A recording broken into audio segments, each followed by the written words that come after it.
Et bonjour à tous. Bonjour Olivia. Est-ce que tu m'entends? Bonjour Laetitia. Oui, je t'entends très bien. Ah, super.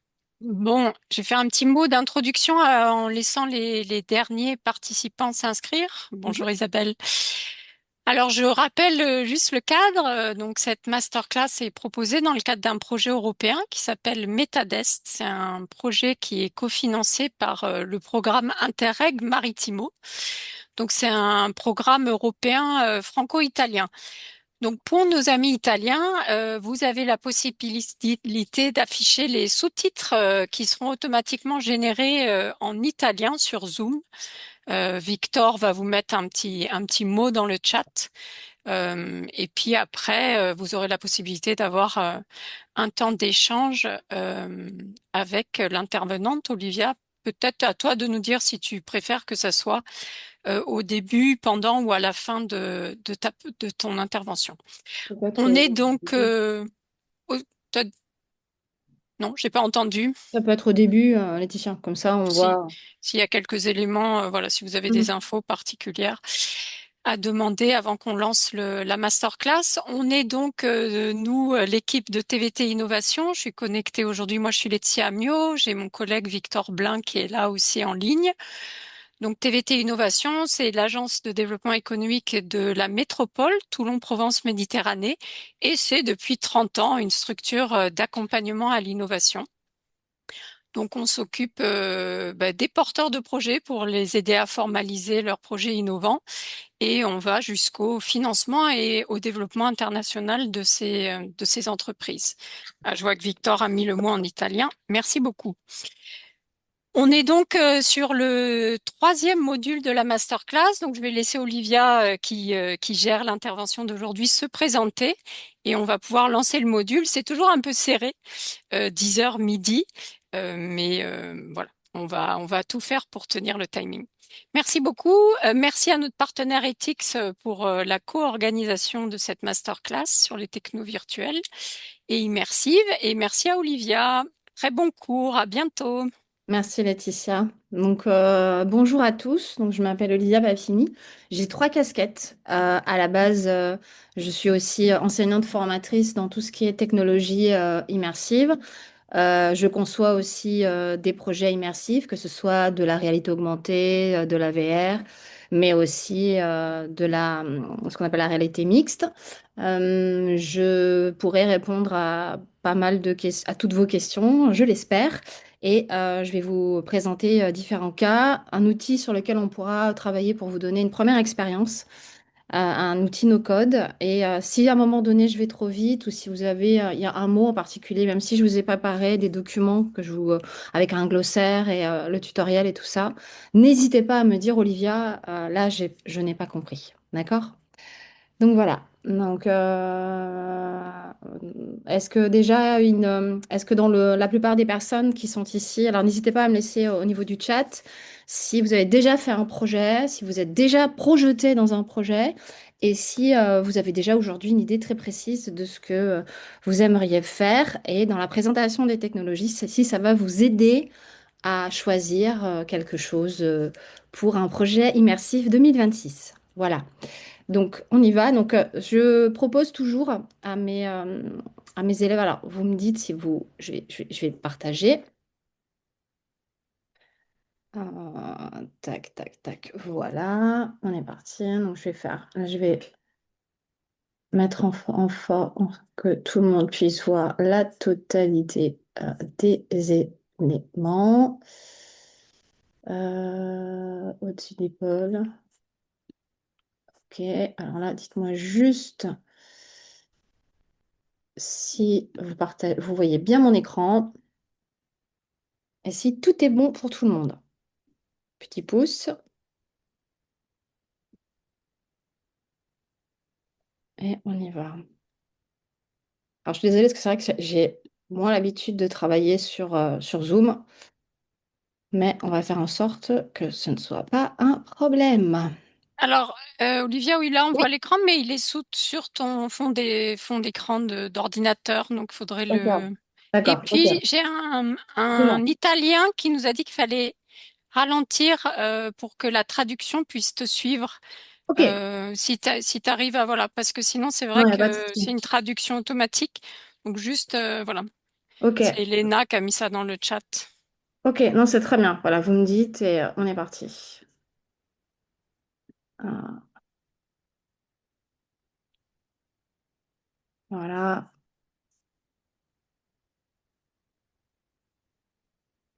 évidemment.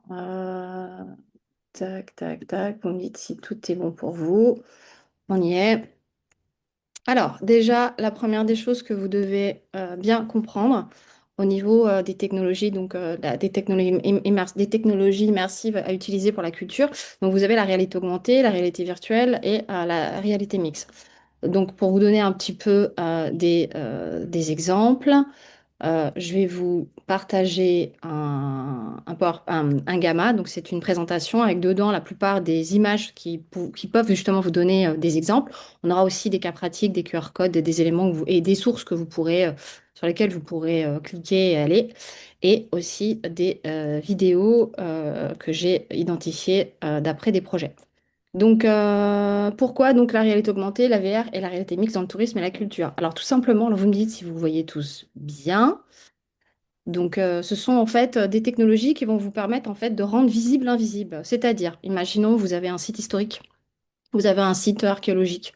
Vous voulez par exemple faire en sorte que le public, comme par l'expérience de Chambord que je vous présenterai tout à l'heure, ces expériences avec des détails, avec donc des périodes historiques, ce genre de choses, vous allez pouvoir donc l'utiliser, la mettre en scène avec donc cette technologie. Alors pour vous donner déjà un premier exemple, alors ok, on va faire ça. Pour vous donner donc un premier exemple, je vais vous présenter donc un outil. Je pense que c'est la meilleure des choses. Donc, il s'appelle Zapworks.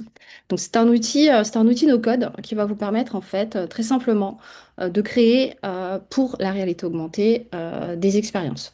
Donc, tout à l'heure, pendant notre atelier, je vous demanderai donc de créer un compte sur Zapworks et on fera justement un test sur qu'est-ce que la 360, la VR ou la réalité augmentée. Alors, donc déjà, comme vous voyez ici, j'ai un tableau de bord avec dedans des éléments. Donc, je peux rajouter des vidéos, je peux rajouter des textes, je peux rajouter du son, je peux rajouter des liens sur des réseaux sociaux, mais aussi des liens YouTube.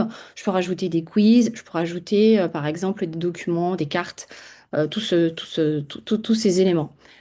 Alors, juste pour vous présenter, voilà. Et comme vous pouvez le constater, dans cet outil qu'on utilise. Il faut savoir que la réalité augmentée est la technologie immersive en 2025-2026 qui est la plus utilisée à l'heure actuelle dans le tourisme et dans l'hôtellerie parce que c'est la plus accessible, la moins chère, mais aussi c'est celle qui va demander qui est la moins gourmande en fait en support et en headset. C'est-à-dire vous pouvez la déployer sur un téléphone portable, vous pouvez la déployer sur une tablette et aussi vous pouvez, si vous avez les moyens bien sûr, acheter l'Apple Vision Pro et mettre en place soit un casque ou des lunettes en réalité mixte. Mais c'est une technologie qui est peu gourmande et surtout qui va vous permettre en fait de faire un premier test. Alors souvent dans le tourisme et dans l'hôtellerie, c'est le format par lequel on commence pour justement apprendre à visualiser en 360, raconter une histoire, parce que depuis maintenant 2020, après le Covid, de nombreuses expériences ont été mises en place et on a bien vu que c'est la gamification et le fait d'ancrer des connaissances au moyen d'une histoire qui va justement plaire le plus au public, et c'est ce que le public attend dans ce genre d'expérience immersive. Donc, alors, il y a juste là, je vais faire en sorte que ce soit bien, bien, bien grand. Voilà, donc, bien sûr, là, je vous ai parlé de suite de réalité augmentée parce que c'est ce qui est le plus utilisé en ce moment, à l'heure actuelle dans le tourisme et dans la culture, mais même au niveau du e-commerce et dans toutes sortes d'expériences, ce qu'on appelle des expériences web AR.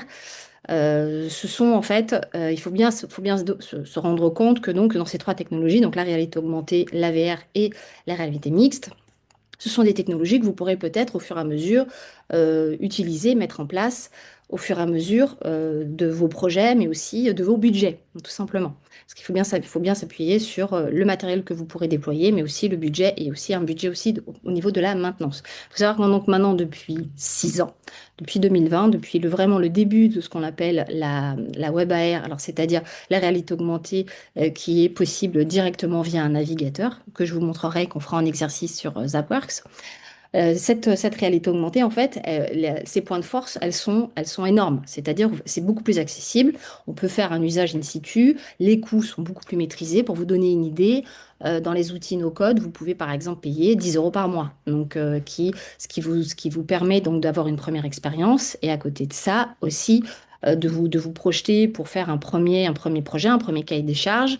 Et puis, petit à petit aussi, avoir le temps et les moyens de pouvoir avoir des assets, donc des fichiers, que ce soit des fichiers 2D ou des fichiers 3D de meilleure qualité, donc plus lourds et donc beaucoup plus chers.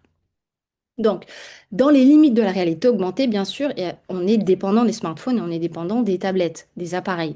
On ne peut pas avoir de la réalité augmentée si on n'a pas effectivement un device, donc un écran qui va nous permettre de visualiser cette réalité augmentée.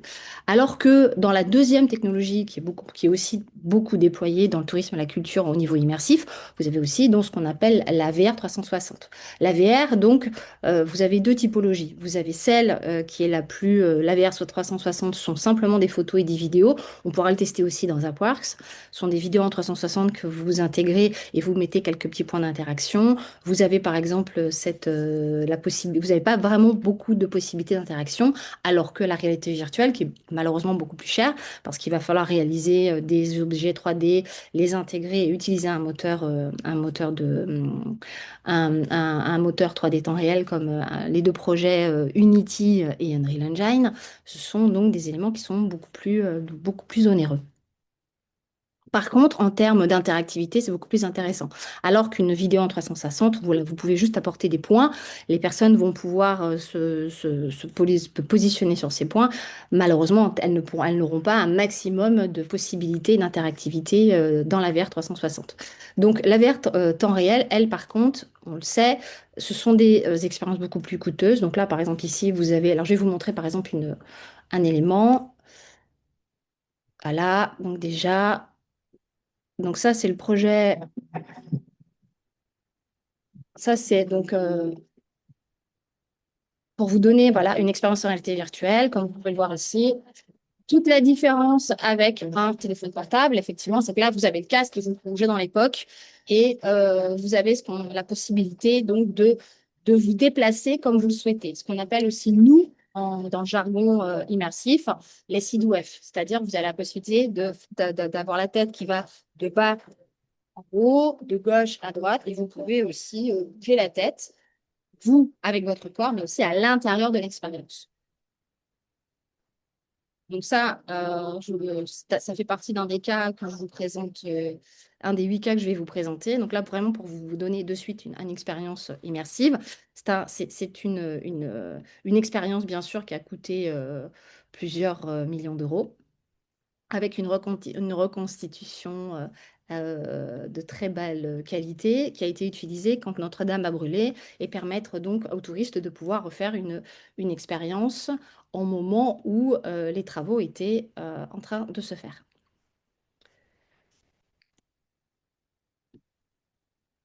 Donc, vous avez aussi donc, ce qu'on appelle la réalité mixte. Alors, la réalité mixte, vous l'avez par exemple avec le casque l'Apple Vision Pro ou le Lens, c'est-à-dire que vous avez la possibilité de voir dans votre casque les éléments extérieurs et dans votre visière, s'affichent donc les éléments qui ont été programmés pour votre expérience. Donc, concrètement, dans le comparatif synthétique entre l'AR, la VR et la réalité mixte, donc la réalité augmentée, c'est un très bon moyen de commencer des premiers projets immersifs. Par contre, effectivement, comme c'est au moyen d'un device comme la tablette ou les lunettes, c'est une immersion, on va dire, légère et mais qui reste quand même très large public. Les enfants, par exemple, adorent. Parce qu'il faut savoir que la réalité virtuelle, un casque, un enfant de moins de 13 ans ne peut pas mettre de casque. C'est déconseillé.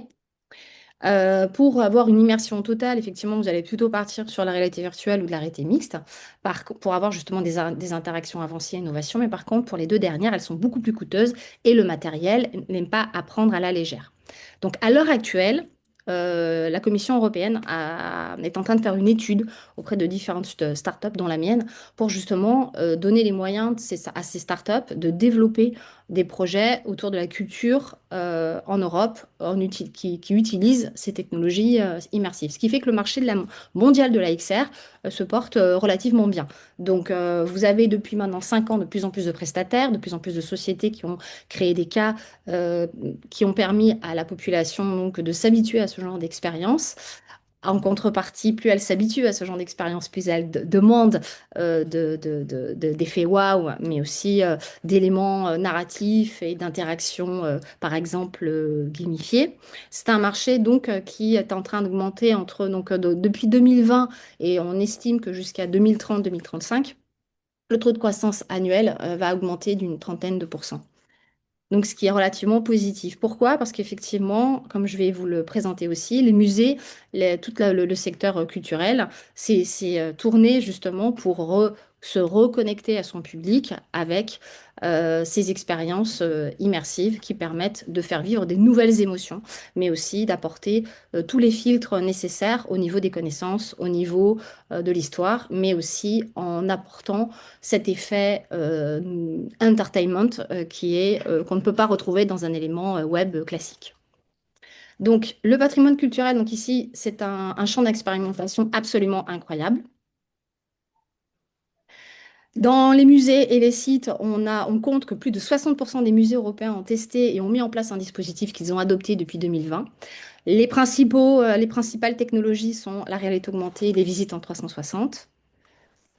La France, effectivement, la France et l'Italie. Alors, pour info, pour justement notre public italien, il y a une société avec qui moi je travaille assez. Alors, excusez-moi, hein, 2 petites secondes.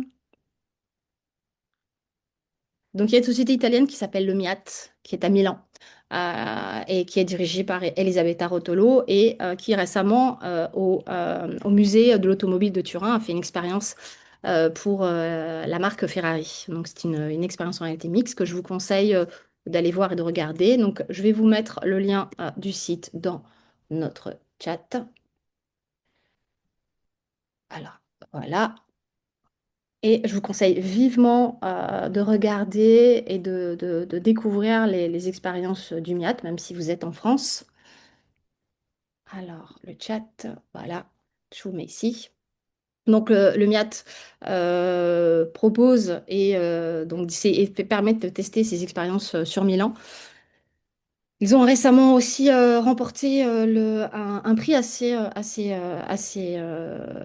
précieux auprès de l'Europe, donc la meilleure expérience immersive XR européenne 2025, avec justement ce projet qui s'appelle Black Cat pour Ferrari. Je vous conseille vraiment de le regarder. Donc, on se remet dessus. Alors, dans les éléments que je vais vous laisser, vous avez les sources, donc c'est-à-dire tous les liens, les sites, les références, et notamment sur toutes. Je me suis principalement appuyée sur des sites européens pour pouvoir travailler. Et donc là, juste pour clarifier un dernier point au niveau des trois technologies que je viens de vous présenter rapidement, que nous allons plutôt tester avec Zapworks, ne vous inquiétez pas. Alors. Je vous fais un dernier point. Donc là, par exemple, je vous ai montré une expérience immersive VR. Par exemple, je vais vous présenter aussi une expérience. Alors, dans Zapworks, je vous ai présenté celle où on peut facilement présenter. Alors, voilà. Je vais vous présenter ceci, ce sera beaucoup plus simple. Donc voilà, donc comme vous pouvez ici le constater, là ce sont la plupart des expériences que vous pourrez utiliser pendant 2 semaines gratuitement en utilisant l'outil Zapworks. Dans l'idée, vous pourrez faire de la vidéo en 360, une expérience en réalité augmentée. Et là, par exemple, je vais vous montrer ceci. Voilà.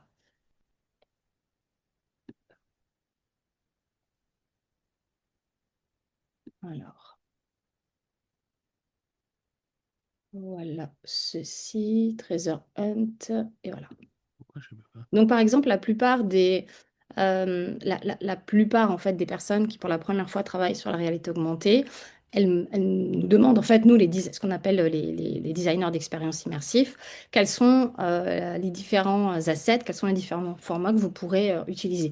Imaginez, par exemple, que tout ce que vous voyez là sur l'écran, ce sont donc des éléments qui vont apparaître sur votre tablette, sur votre téléphone portable,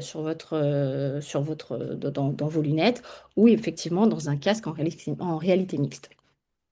Ici, dans la partie No Code que vous testerez, vous verrez que vous avez simplement la possibilité de double-cliquer et de positionner vos assets, ce qui est quand même relativement simple et utile pour justement comprendre le placement d'objets en 360, ces mêmes objets qu'ensuite votre public il va pouvoir interagir avec.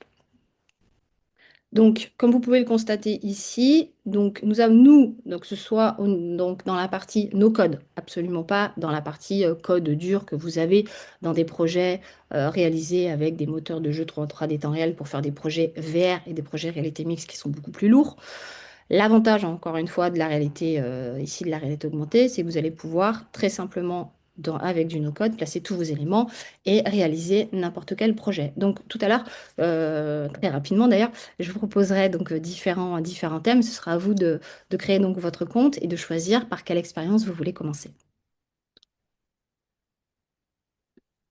Donc, la grosse différence ensuite avec les différents projets qui ont été traités par les musées et la culture, effectivement, comme vous pouvez tout simplement le comprendre, hein, ce sont les parties budgétaires. C'est-à-dire que, encore une fois, comme je vous l'ai présenté ici, faire des vidéos en 360 ou des photos en 360, vous avez du matériel à partir de 350 € pour la caméra qui est tout à fait possible. Malheureusement, pour la VR, c'est beaucoup plus cher. Il faut de suite. Ce sont des projets qui peuvent aller très rapidement de 6 000, voire 30 000, voire plusieurs centaines de milliers d'euros, voire plusieurs millions même pour certains. Alors, est-ce que je vais donc de suite vous montrer des cas d'usage. Donc là, ce qui est intéressant, c'est que je vais vous montrer donc le projet qui a été réalisé pour le château de Chambord. Voilà. Donc concrètement, donc ce que je vous présentais tout à l'heure en réalité augmentée, voilà. Donc les personnes se retrouvent soit devant des tableaux, soit devant des fresques, des ruines, et grâce à la tablette, elles vont pouvoir donc justement plonger dans ce passé et avoir un maximum d'éléments. Dans les différents éléments que vous pourrez rajouter en réalité augmentée, donc il y a la géolocalisation, mais vous pouvez aussi rajouter toutes sortes d'animations et d'actions. Alors, le projet du château de Chambord, concrètement, c'est un projet qui a été mené pendant une dizaine d'années. C'est un projet en fait qui a commencé en 2015 et qui s'est arrêté en 2024, donc assez récemment.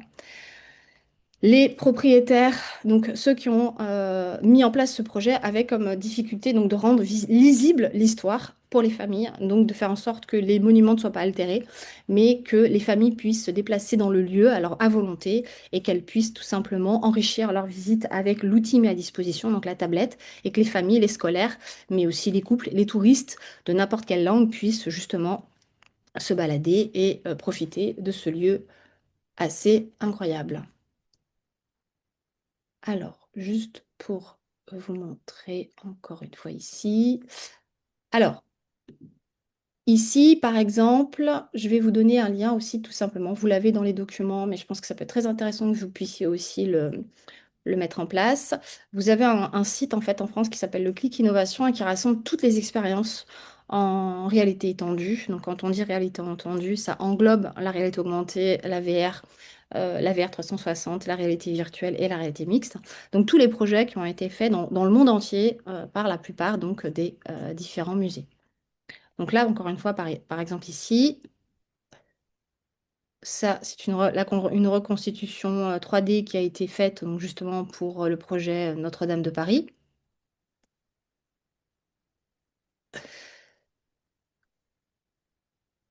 Comme vous pouvez ici le voir, donc la plupart en fait de ces lieux ont utilisé donc cette même, voilà, ici, technologie, ce qu'on appelle nous effectivement la visite augmentée.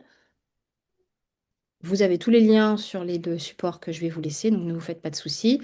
Dans l'idée, donc ici, nous n'avons pas du tout un travail dit no code, on a un problème, un travail directement dans des logiciels, donc réalisation sur Blender, qui est un logiciel de 3D qui va permettre de récupérer, d'exporter des assets 3D de haute qualité.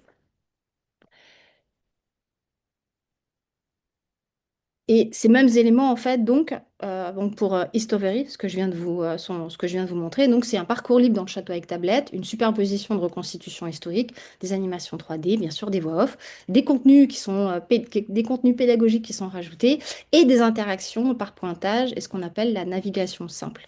Donc dans le cahier des charges aussi que je vous montrerai tout à l'heure, que je vous laisserai, qui vous permettra d'avoir une idée claire, en fait, de tout ce qu'on est capable de mettre en place en fonction, encore une fois, du budget, de vos objectifs, mais aussi du matériel que vous avez à disposition. Mais aussi, il faut bien savoir, il faut aussi former son équipe et mettre en place un budget de maintenance parce que ça, vous ne pouvez pas juste récupérer une expérience, il va falloir justement la maintenir, mais aussi faire en sorte que tout soit toujours mis à jour au fur et à mesure de l'avancée du projet. Dans l'idée, donc pour vous montrer ici, donc tout ce qui a été réalisé sur des monuments comme Eastovery, la plus grosse, on va dire, la plus grosse difficulté en fait, ça a été la logistique de tablettes. Alors, pourquoi? Parce que les tablettes, les personnes, le public, tous ne sont pas aussi soigneux, autant soigneux que l'on aimerait. Donc, vous devez faire relativement attention. Donc, ce sont des tablettes. Vous devez les équiper, vous devez les protéger. Bien souvent, vous devez prendre des assurances, bien sûr. Et vous devez régulièrement les mettre à jour. Donc, il y a une personne qui vraiment est dédiée à toute cette partie-là. Donc, ça a vraiment été la partie sur le projet historique qui a été importante. Le retour d'expérience, c'est que la narration, donc le fait de mettre à disposition pour cette narration aussi des écouteurs, pour que les personnes puissent se plonger et qu'elles puissent vivre pleinement votre expérience, tout ça doit être pensé et mis à disposition. Donc, dans le retour d'expérience de Notre-Dame, il y a une nécessité d'un accompagnement, donc bien sûr de former les équipes de médiation.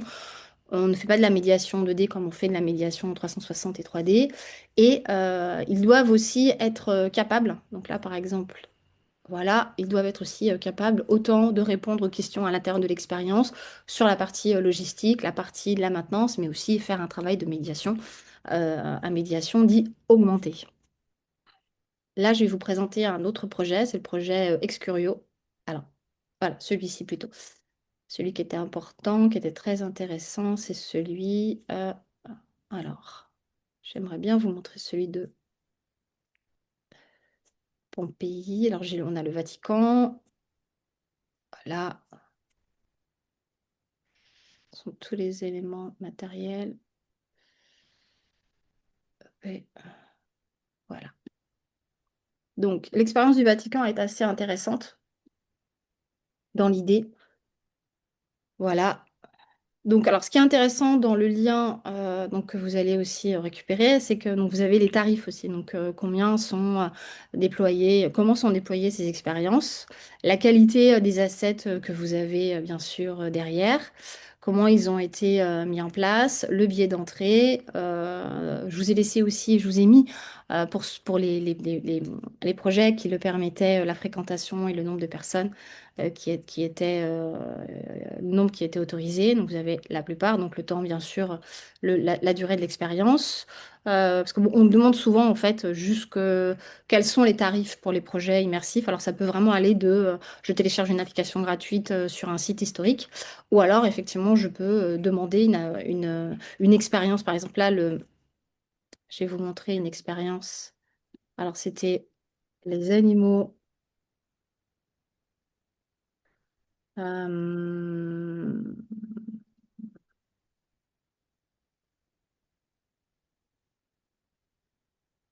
Alors, j'en ai un, elle a été mixte. Voilà. Donc, en fait, cette expérience-là que je vous présente, c'est une des expériences donc, qui a été déployée par le Jardin des Plantes il y a 3 ans. dans une des alcôves du Jardin des Plantes à laquelle j'ai assisté et donc que j'ai eu la chance en fait de tester avec l'appareil HoloLens pour justement vivre une expérience en réalité dite mixte. Encore une fois, c'est sur la surface, dans votre casque, dans votre visière, vous avez donc tous les éléments qui s'affichent en blanc. Donc là, effectivement, on vous montre, on améliore un petit peu le sentiment d'expérience dans cette publicité, mais c'est pas du tout la même qualité que ce que vous allez voir. Mais par contre, c'est juste là. Donc l'objectif, c'est que le public puisse justement avoir l'impression qu'il touche les animaux. Et l'avantage de la réalité mixte, c'est qu'effectivement, vous pouvez interagir virtuellement avec les assets qui s'affichent dans votre casque. Donc, ici, ce projet a eu énormément de succès. De mémoire, il y a eu plus de 10 millions de visiteurs. C'est sur une alcôve, donc une partie du jardin des plantes. Et l'objectif, en fait, c'était avec une dizaine de personnes seulement. Donc, ce ne sont pas des expériences. Il faut bien savoir qu'effectivement, c'est très compliqué d'avoir une centaine de casques sur un site historique, même pour celui de Notre-Dame. Et l'objectif, encore une fois, c'est de donner un avant-goût, de créer une expérience où la technologie est un support, est une passerelle, mais derrière cette technologie, vous devez maîtriser la narration, vous devez maîtriser les informations, vous devez maîtriser exactement les émotions, les effets de surprise, tout ce que les personnes peuvent par exemple toucher et interagir. Notamment, donc pour vous rajouter une information ici, voilà, donc par exemple pour l'expérience Pompéi, alors je pense que je l'avais mise juste au-dessus, comme ça je vais pouvoir vous la partager là même.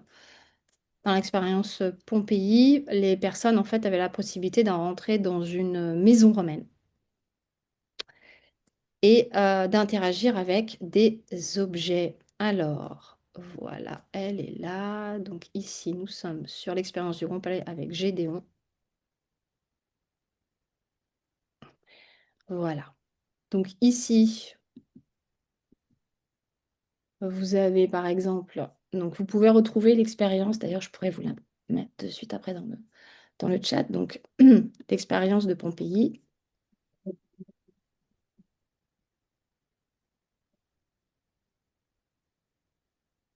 Vous allez plonger, bien sûr, dans l'histoire. Donc, c'est dans l'histoire, mais aussi dans tous les éléments du storytelling.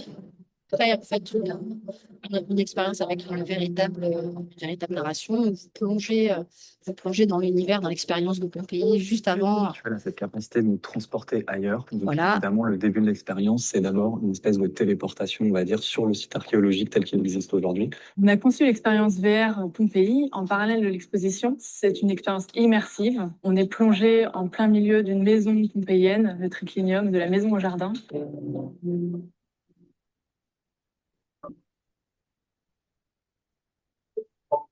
On a commencé en filmant les fouilles de Pompéi. Alors, la différence en fait que vous avez avec une simple vidéo VR 360, c'est que là, cette expérience en réalité virtuelle va vous permettre donc d'interagir avec des objets. Donc, vous allez toucher des objets, vous allez là, vous allez découvrir cette maison, vous avez la possibilité, comme il explique, de la visiter, mais aussi vous avez la possibilité de choisir comment vous appréhendez en fait cette expérience. Donc, on ne vous fait pas subir cette expérience-là.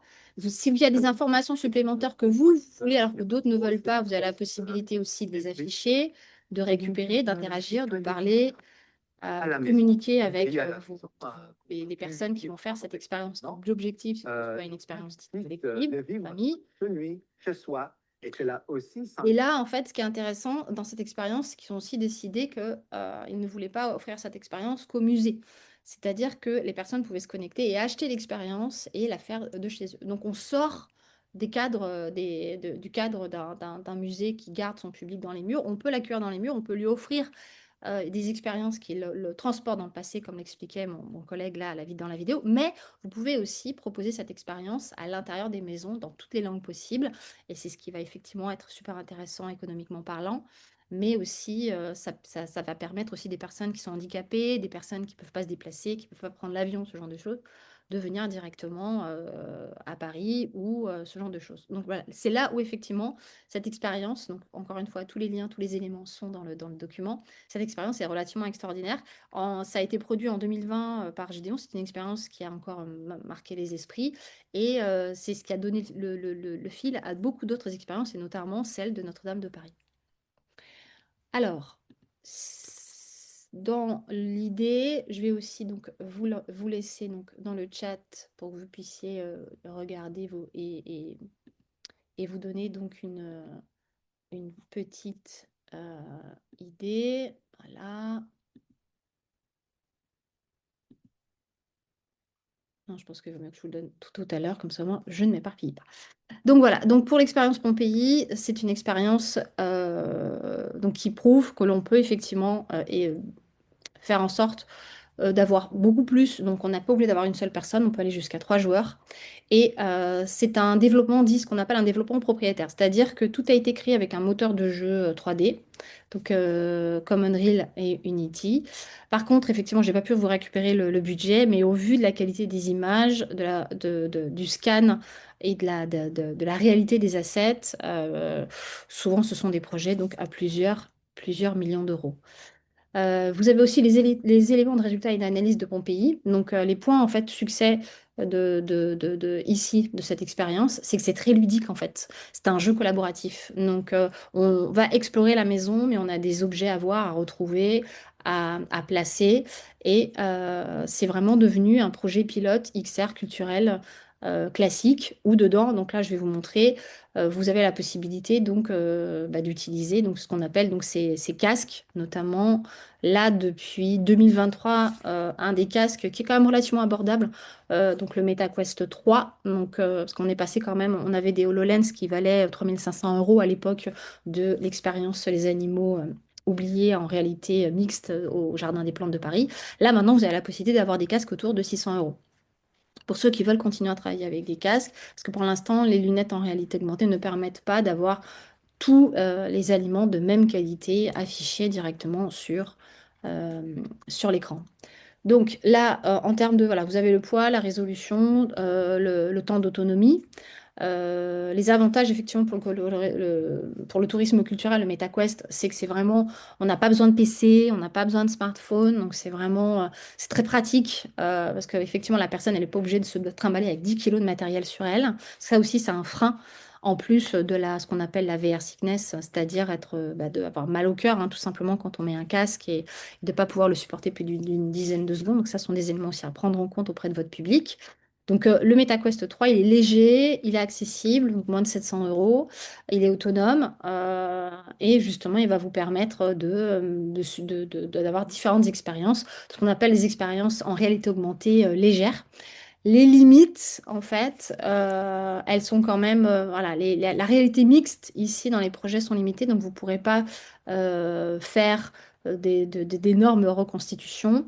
Par contre, donc vous allez plutôt rester sur, on va dire, des personnages, des animaux, ce genre de choses. Moi, c'est beaucoup moins adapté sur des expériences qui sont très haut de gamme, encore une fois. L'appareil très haut de gamme qu'on va plutôt utiliser, c'est l'Apple Vision Pro. Donc, par contre, on n'est plus dans tout dans le même budget, on est autour de 3 500 €. Là, je vais vous présenter un petit peu tout ça. Donc, encore une fois, dans le matériel, donc encore une fois, là, on n'est plus dans la réalité augmentée classique, où justement, on va pouvoir utiliser la tablette, le téléphone portable. Alors, quand on parle encore une fois de téléphone portable, si vous avez malheureusement des touristes qui arrivent avec des modèles qui ont plus d'une dizaine d'années, ça va être très très compliqué. Donc le but aussi, c'est de communiquer toutes les modalités nécessaires pour que votre public ne soit pas frustré lors de l'expérience. Ça, c'est très très important. Alors, vous avez la possibilité d'utiliser donc le MetaQuest 3, PlayStation, bien sûr, parce que vous avez beaucoup dans les familles les jeunes qui sont justement pour beaucoup habitués à faire du jeu en réalité virtuelle et notamment sur toutes les dernières sorties d'Ubisoft qui a justement participé avec Pompéi sur l'expérience en 2020 pour Gédéon. Alors là, ce sont pareil des casques qui sont autour d'une 450 €. Le champ de vision est quand même relativement limité, il fait 110 degrés. Donc c'est pas, on n'est pas dans du 300, voilà, c'est quand même un peu différent par rapport au MetaQuest 3. Les limites, effectivement, c'est que bah, vous devez avoir une PS5 qui est un coût assez élevé. Donc c'est vrai qu'à l'heure actuelle, je n'ai eu aucun prestataire ou aucun contact dans la culture pour l'instant qui est parti sur ce genre de modèle, sur des très gros projets. À l'heure actuelle, on va plutôt travailler par exemple sur donc l'Apple Vision Pro, qui est bien sûr un outil ultra haut de gamme, utilisé sur des sites où on va faire ce qu'on appelle de l'eye tracking, c'est-à-dire que votre appareil va se calibrer à là où se plonge le regard de votre client. Vous avez de l'audio spatial en fait, donc en 360 en fonction de comment la personne va bouger la tête, le son va l'accompagner et voilà, c'est assez bluffant en termes de qualité. Les couleurs sont fantastiques et vous avez donc un affichage vidéo assez remarquable. D'ailleurs, vous avez beaucoup de gens maintenant qui utilisent l'Apple Vision Pro même pour visualiser des films d'époque directement dans le casque, bien sûr. Donc l'Apple Vision Pro, encore une fois, c'est un budget assez important, mais pour le tourisme et la culture, c'est un avantage certain. Il y a une capacité pour faire des expériences en réalité mixte, voire des expériences hybrides de très belles factures. La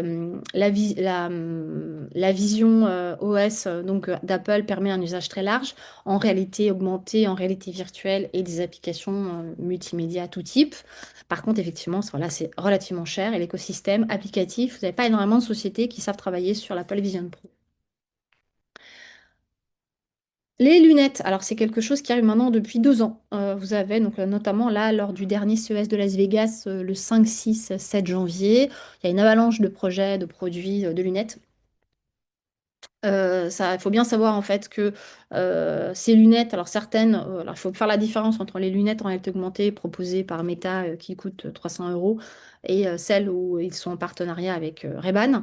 Vous avez quand même voilà, les lunettes Microsoft HoloLens qui elles, pareil, sont autour de 3500 euros. Alors comme vous pouvez le voir ici, les lunettes en fait elles sont quand même, elles sont beaucoup moins dérangeantes au niveau du cerveau, au niveau de la vision, elles sont beaucoup plus adaptables. Par contre, le champ de vision est de 52 degrés, donc il est encore plus petit que par rapport à PlayStation VR. L'autonomie, par contre, est de 2 à 3 heures. Donc ça aussi, il faut le prendre en compte. Il faut vite recharger tous ces éléments pendant vos expériences. Donc l'équipe devra faire extrêmement attention. Donc visualisation d'artefacts 3D dans l'espace réel, superposition d'informations historiques et contextuelles, déploiement connu donc dans les musées, expositions promotionnelles et les institutions éducatives. Ça reste quand même quelque chose d'assez intéressant. Donc comme vous pouvez le voir ici, donc voilà, la personne, elle va pouvoir tourner sa tête et elle va pouvoir voir en fait les différents objets et décider de ce qu'elle veut consulter. HoloLens 2, donc avantage et limite, encore une fois, ben, c'est très très cher. Par contre, effectivement, au niveau de la précision, ce qu'on appelle nous spatiale en 360 pour l'AR, pour tout ce qui est patrimoine, c'est extraordinaire. Donc c'est vrai que la qualité est là. Et les interactions naturelles par geste et par voix sont top premium. Donc c'est vrai que c'est un matériel, si vous avez les moyens, que l'on préconise. Magic Clip, le Magic Clip, en fait, encore une fois, c'est un très beau projet, c'est un très beau produit, mais c'est un produit quand même qui coûte jusqu'à 5000 euros. On va plutôt, pareil, on va l'utiliser sur la superposition d'objets 3D. On va faire des expositions interactives. C'est bien sûr que c'est encore beaucoup plus intéressant et waouh qu'une simple tablette avec quelques assets qui s'affichent sur votre écran. Par contre, là, effectivement, c'est un projet qui va demander au niveau du cahier des charges un très gros investissement. Il va falloir vraiment vous projeter et donc, bien sûr, vous faire accompagner. Mais déjà, vous devez avoir des objectifs très clairs dans ce que vous voulez que les personnes découvrent, le temps de découverte, tous les éléments avec lesquels elle va pouvoir et devoir interagir, si vous partez dans la gamification ou ce genre de choses. Donc voilà, je vous ai rajouté aussi d'autres. Alors il y a les X-Reel AR, donc pareil, ce sont toujours des modèles, ce sont des lunettes en réalité augmentée qui sont plutôt destinées à la consommation. Donc par exemple, ça va être un super outil pour un guide visuel en fait, pour augmenter tout simplement la visite d'un de vos médiateurs. Vous avez après donc tout ce qu'on appelle c'est le matériel pour capter et créer de la 360. Donc vous avez des caméras 360. Alors ça peut aller de 300 euros avec l'Insta 360. C'est pas une qualité extraordinaire, mais ça fait le premier pas quand justement vous commencez petit à petit à vous projeter dans un projet immersif. Donc ça peut aller donc de 300 à 450 euros. Grosso modo, voilà, vous avez donc bien sûr le trépied, toute la partie stabilisation. Les avantages, encore une fois, c'est que c'est portable, donc c'est léger, vous pouvez le placer dans n'importe quel endroit du site. Et déjà, vous pouvez par exemple prototyper, vous pouvez mettre en place ce qu'on appelle un POC, un Proof of Concept, pour vous donner une idée de l'expérience que vous allez pouvoir après enrichir avec plus de matériel ou tout simplement plus d'idées. Donc pareil, donc Rica, ce qu'on appelle le Ricoh Theta Z1, pareil, ça vous permet de faire des photos panoramiques de haute qualité. Parce qu'il faut savoir que, par exemple, en France, pour des gros projets comme Pompéi ou pour Notre-Dame, si à un moment donné vous passez par un studio qui va vous réaliser ce qu'on appelle la photogrammétrie, c'est-à-dire le scan 3D d'objets de surface, faut compter 10 000 euros la journée. Donc, il est vrai que d'abord, avant de se lancer dans des très gros frais, c'est quand même beaucoup mieux de pouvoir tester avec des outils qui sont beaucoup plus abordables. Par exemple, beaucoup d'opéras au moment du Covid ont fait appel à Matterport.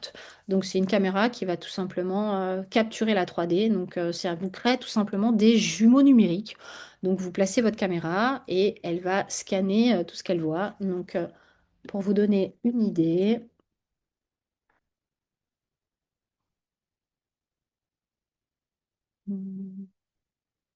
voilà. Donc, ça va vous donner ça. Donc là, vous voyez, par exemple, ça, c'est ma petite caméra. Et donc, ça va vous permettre de générer ceci. Donc, ce qui est quand même relativement intéressant. Donc, l'équipe, alors soit vous achetez des modèles qui peuvent aller de 4 500 euros à 20 000 euros. Et ça va vous permettre donc de réaliser, donc de scanner votre opéra. Ça va vous permettre de scanner des maisons, ça va vous permettre de scanner des sites historiques et la personne va pouvoir tout simplement, voilà, comme vous pouvez le voir ici. Donc, vous avez la possibilité, donc, avec ce matériel, de créer donc, ce qu'on appelle les muséums VR Tours. Donc, alors vous pouvez être assisté par une entreprise ou à un moment, d'abord pour faire un premier essai, faire un premier, ce qu'on appelle un premier œuf et ensuite vous avez la possibilité donc de soit vous doter en matériel ou de continuer tout simplement à travailler avec un prestataire. Donc c'est vrai que Matterport pour ça, si vous avez un véritable objectif de créer un jumeau numérique de votre lieu, de votre musée, de votre lieu culturel, de votre hôtel, de votre résidence d'artiste, c'est quand même relativement agréable dans le sens où vous pouvez en plus effectivement ajouter toutes les langues possibles, rajouter des liens, des vidéos supplémentaires, des assets que vous allez pouvoir superposer.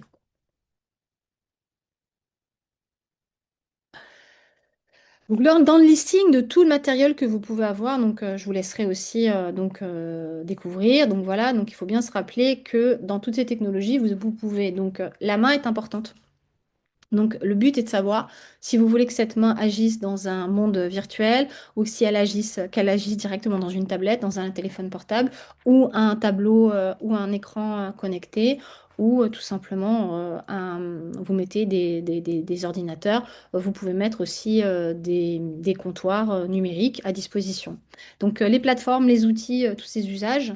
Il faut savoir aussi que afin d'éviter de limiter les frais, donc c'est l'outil sur lequel je vais vous proposer donc de basculer d'ici 5 minutes. Avec Zapworks, on peut réaliser ce qu'on appelle du web AR, donc de la réalité augmentée sans application. Parce que c'est souvent ça le problème avec le public, c'est que faire une expérience immersive, oui, mais télécharger des choses et embourber son téléphone portable ou sa tablette, encore moins. Donc pour vous, ça va être un outil vraiment, vraiment intéressant. Donc, pour vous faire un petit tableau comparatif, donc nous, on va travailler sur Zapworks. Je vais vous proposer le lien dans le chat. Donc, vous avez ces trois outils. Donc, ces trois outils qui sont ce qu'on appelle les outils no-code. Vous n'avez pas besoin d'être développeur. Vous n'avez pas besoin d'avoir des très grosses notions en design spatial, storytelling immersif, ce genre de choses. Vous allez suivre donc le pas à pas ce que je vais vous montrer. Et surtout, ce sont des outils qui sont relativement accessibles. Donc, vous pouvez commencer par exemple Zapworks, vous utilisez votre mail professionnel ou un mail personnel et vous avez pendant 2 semaines accès à la totalité via un outil qui s'appelle Designer pour justement tester, prendre des projets, personnaliser les projets et vous faire une première idée en ayant des notions vraiment inexistante. Donc à ce niveau-là, c'est relativement intéressant. Donc vous avez Niantic, c'est la marque derrière Pokémon Go, tout simplement. Donc Niantic possède 8 Wall, donc c'est vraiment, c'est beaucoup plus cher, mais vous avez beaucoup plus de possibilités techniques. Et voilà. Les limites, c'est que celui-ci, par contre, vous devez avoir vraiment des notions. C'est pour ça que j'ai préféré qu'on travaille sur Zapworks. Zapworks, vous pouvez, voilà, musée augmenté, carte, œuvre, exposition temporaire interactive. On va pouvoir commencer avec celui-ci. Et vous avez aussi l'outil MyWebAR. Donc lui, pareil, tout le monde peut le faire. On peut faire des petites pubs, on peut personnaliser, on peut faire des petits dessins, ce genre de choses. Donc là, ça va vous permettre donc de découvrir tout ce qui est autour de l'AR, mais au niveau des monuments, mais surtout des supports pédagogiques. Donc de l'écriture, rajouter du son, rajouter des voix, ce genre de choses. Donc là, par exemple, je vais, voilà, je vais vous demander, vous allez me suivre là-dessus. Alors, je vais juste ici. Alors, non, c'est pas là que je veux. Tac, tac, tac, tac, tac. Voilà, donc je vais vous mettre le lien. Donc ici, alors, d'abord, Zapworks. Alors, dites-moi tous si c'est bon. Alors là, j'ai un lien, comme ça, vous allez pouvoir de suite cliquer dessus. Et l'objectif, donc, c'est de créer notre premier compte.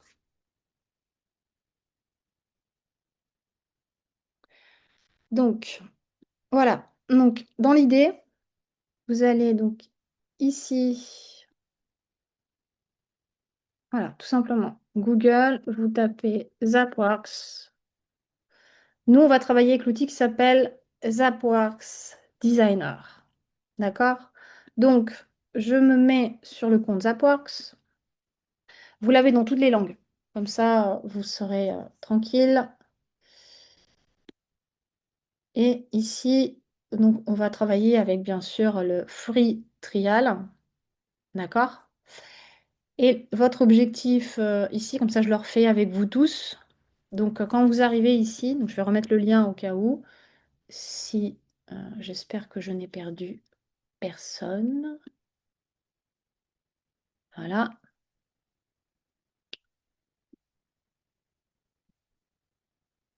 Tac, tac, tac. OK. Donc, My Zapworks Login. Ici, normalement, voilà, je vous le remets là. C'est parti. Donc, vous cliquez tous bien dessus et vous me suivez. Ça va être très simple, vous allez voir. Alors, l'avantage, c'est voilà, parce que je vous ai montré beaucoup de choses. Et c'est vrai que le mieux, c'est de mettre les mains dans le cambouis. Donc, là, par exemple, encore une fois, vous cliquez sur le lien que je vous ai donné, vous allez arriver là-dessus. Et vous pouvez utiliser, alors moi je préconise toujours utiliser un mail poubelle, un mail perso, pas forcément de suite le mail de l'entreprise. Vous verrez après. Donc moi par exemple ici, je vais cliquer sur Microsoft et je vais lui demander en fait de me connecter avec un de mes comptes à Microsoft. Et vous voyez automatiquement, j'arrive à ça. Donc j'arrive à ça. C'est-à-dire que là, par exemple, j'avais déjà un compte, donc je vais faire en sorte d'en avoir un tout nouveau comme ça. Je vais vous accompagner pas à pas. Là, normalement, ça devrait être bon. Accepter, vous voyez. Et vous allez arriver sur quelque chose comme ça. Donc, il va vous demander votre nom, votre prénom. Donc là, par exemple, je le laisse. Donc, mon nom, Olivia Papini. Mon rôle, en fait, ici, ça va plutôt être d'être éducatrice. Euh, voilà, je suis localisée en France. Alors ça, c'est une étape qui peut être aussi importante, c'est de lui indiquer quels sont déjà les outils, les logiciels sur lesquels vous travaillez. Donc là, par exemple, ici, je vais plutôt lui indiquer, ben, je travaille sur Figma. Alors Figma, c'est un outil pour ceux qui connaissent, qui permet de visualiser, de créer des maquettes, que ce soit de sites internet, de jeux vidéo, d'expériences immersives. Donc là, par exemple, je vais lui dire, je travaille sur Figma, je travaille sur Unity, je travaille sur Unreal. Je peux utiliser Metaspark, qui était jusqu'à présent l'outil utilisé pour la partie RA. Vous pouvez très rapidement voilà, lui donner les éléments. Je suis dans l'industrie, je suis dans l'éducation, je suis dans la culture. Voilà. Hop là. Je suis une entreprise où je suis, voilà, je suis. Moi, par exemple, je vais lui mettre Higher Education. Donc, dans la formation, hein, tout simplement. Comme ça, je suis tranquille. Un nombre d'employés. Alors, il ne va pas vous bloquer, hein. Là, par exemple, je vais lui mettre, bah, je vais faire un test en réalité augmentée pour un musée. OK, c'est parti. Et donc, à partir de là, on y est. Alors, ne vous inquiétez pas. Regardez tous, quand vous arrivez ici, alors de suite, bien sûr, lui, il va quand même vouloir vous placer une offre payante, hein, c'est normal. Mais la solution, très simplement, c'est de cliquer sur le logo Zapworks qui est sur votre gauche. Je clique dessus. Et là, je vais revenir sur Zoom pour voir si vous êtes tous, encore une fois, vous voyez, je clique sur Zapworks, le logo en haut à gauche, et automatiquement, je vois bien que mon compte a été créé ici, que j'ai mon tableau de bord ici avec des tutos, parce que l'avantage en fait de Zapworks, c'est tout est expliqué, présenté, commenté. Ici en bas à gauche, vous verrez, on a la possibilité d'avoir un tour interactif, on a la possibilité d'avoir des vidéos, on a la possibilité d'avoir des tutos, on a tout ce qu'il faut. Donc moi là par exemple ici, la seule chose que je vais faire, quand j'ai bien cliqué sur mon logo Zapworks, je vais cliquer sur Create Project. OK? Et là, en fait, il va me proposer différents outils.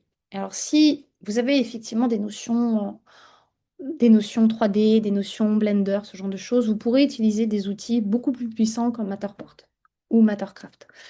Moi, là, je vous propose simplement de travailler avec moi sur Designer, qui est un outil où vous allez pouvoir faire du no-code, c'est-à-dire de glisser des assets 2D, 3D, de les glisser, de les positionner pour déjà vous donner une première idée de qu'est-ce que la réalité augmentée, qu'est-ce que le 360, qu'est-ce que...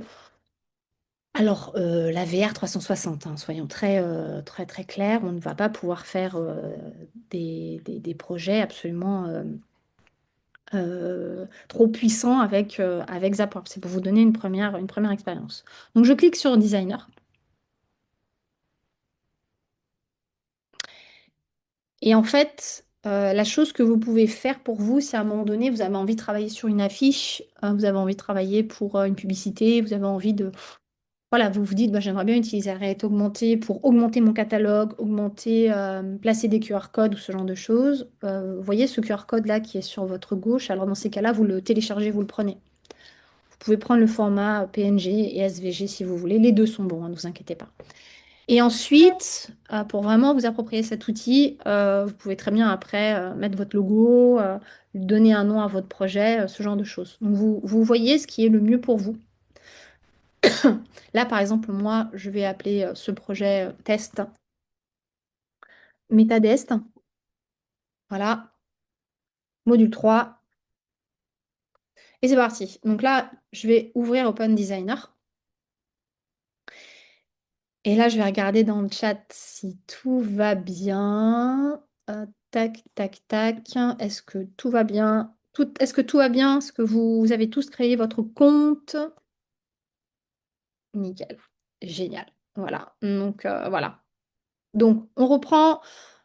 Alors, réalité mixte, réalité augmentée, réalité virtuelle, trois formats, trois budgets, trois objectifs différents, trois outils différents. Et là, on peut faire de la réalité mixte moyenne gamme, attention, de la réalité augmentée et de la VR 360. Donc ça, c'est possible avec ceci.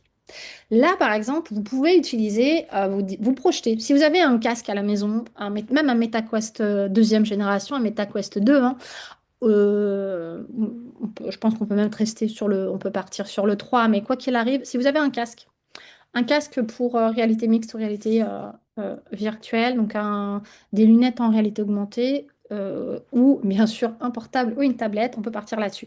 La plupart de mes élèves, parce que je donne aussi des cours en marketing immersif, on part effectivement plus sur ceci, c'est-à-dire notre téléphone portable. Alors là, c'est ça qui est très très intéressant parce que la plupart de tous les formats dont je vous ai parlé, ils sont là. À part effectivement la réalité virtuelle réalisée avec un moteur de jeu 3D temps réel qui coûte plus cher, qui demande d'autres notions, parce qu'on travaille sur une Unreal Engine, Unity, comme les projets magnifiques que je vous ai présentés pour Notre-Dame de Paris ou Gideon. D'accord? Donc là, par exemple, ici, pour faire un premier test, je vais essayer de vous projeter sur, vous avez un objectif précis. C'est-à-dire l'objectif, c'est je veux faire interagir mon public avec un objet. Je veux présenter un site qui n'existe plus, mais qui va s'afficher dans le téléphone portable. Ou je veux créer une scène en 360. Alors, je vais tous vous les montrer, d'accord? Là, par exemple, la seule chose, c'est que dans ces projets, vous allez cliquer sur, imaginons, j'ai envie de faire World Tracking. Alors, le World Tracking, vous allez voir, c'est pas très complexe, c'est très simple. Alors, le temps qu'il charge le pot, hein.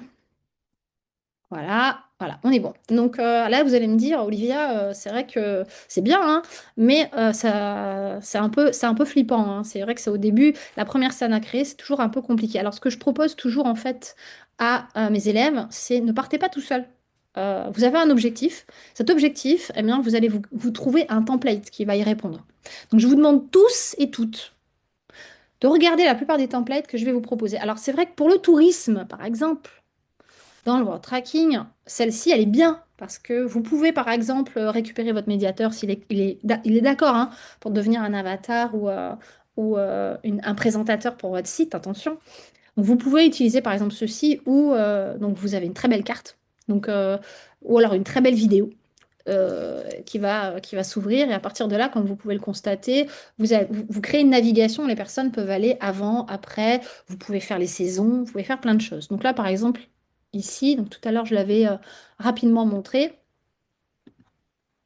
Donc je pense que c'était là.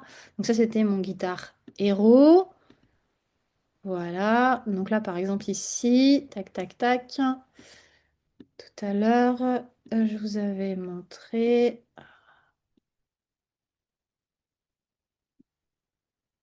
Bon, sinon, je reclique dessus, hein, tout simplement. Donc, dans mes projets, par exemple, hop, hop, hop, Replace with Template, je vais pouvoir donc prendre ce que je veux. Donc là, par exemple, effectivement, tourisme promo, j'ai juste à cliquer sur Override Project. Ah, peut-être parce que je l'avais déjà. Voilà. Comme vous pouvez le constater, voilà, il se charge tout simplement. Donc, c'est vraiment le conseil que je vous donne pour justement vous projeter dans un premier projet.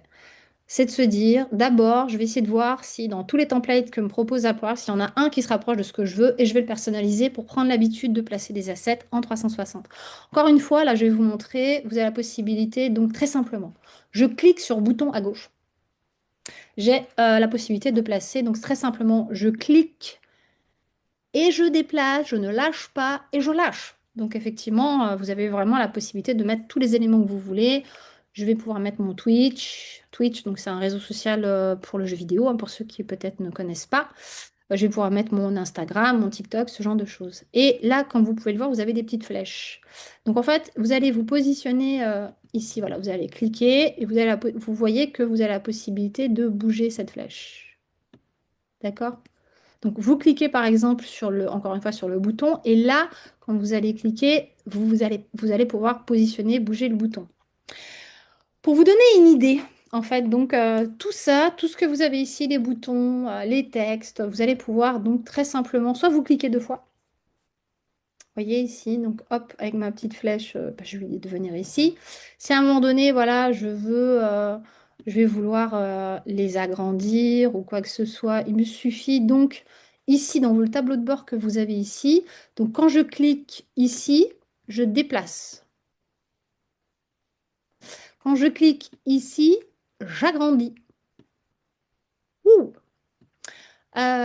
Ici, ou si je clique sur le carré, j'ai la possibilité de tourner l'asset sur lequel j'ai cliqué. Parce qu'encore une fois, une personne avec un téléphone portable ou une tablette, elle va tourner sur le site. Elle va décider, à part si vous lui mettez une navigation, elle va sur la gauche ou va sur la droite, elle va faire ce qu'elle veut. Donc, automatiquement, elle va tourner dans tous les sens. Pourquoi? Parce que quand vous mettez en place une expérience immersive, vous vous appuyez sur le concept des si, do, F. C'est-à-dire, hop là, hop là, hop là, hop là, et je tourne la tête. Et effectivement, vous allez faire la même chose avec votre expérience. Donc, vous devez vous assurer qu'effectivement, l'expérience est faisable. Et ensuite, vous verrez s'il y a des éléments en plus que vous allez rajouter pour rendre la navigation plus subtile et plus intuitive. Donc ici, comme vous pouvez le voir au fur et à mesure, donc là par exemple avec mon carré, je lui dis bah écoute, je veux me mettre là. Si à un moment donné vous me dites Olivia, je suis stressée, j'ai l'impression que j'ai pas bien fait, c'est très simple. Vous voyez ce petit symbole avec les quatre flèches, vous cliquez dessus, bam, il vous le remet au centre. Donc pas de stress. Vous avez vraiment la possibilité, vous pouvez dupliquer, vous pouvez fermer des assets en cliquant ici, vous pouvez voir exactement ce qui se passe. Voilà.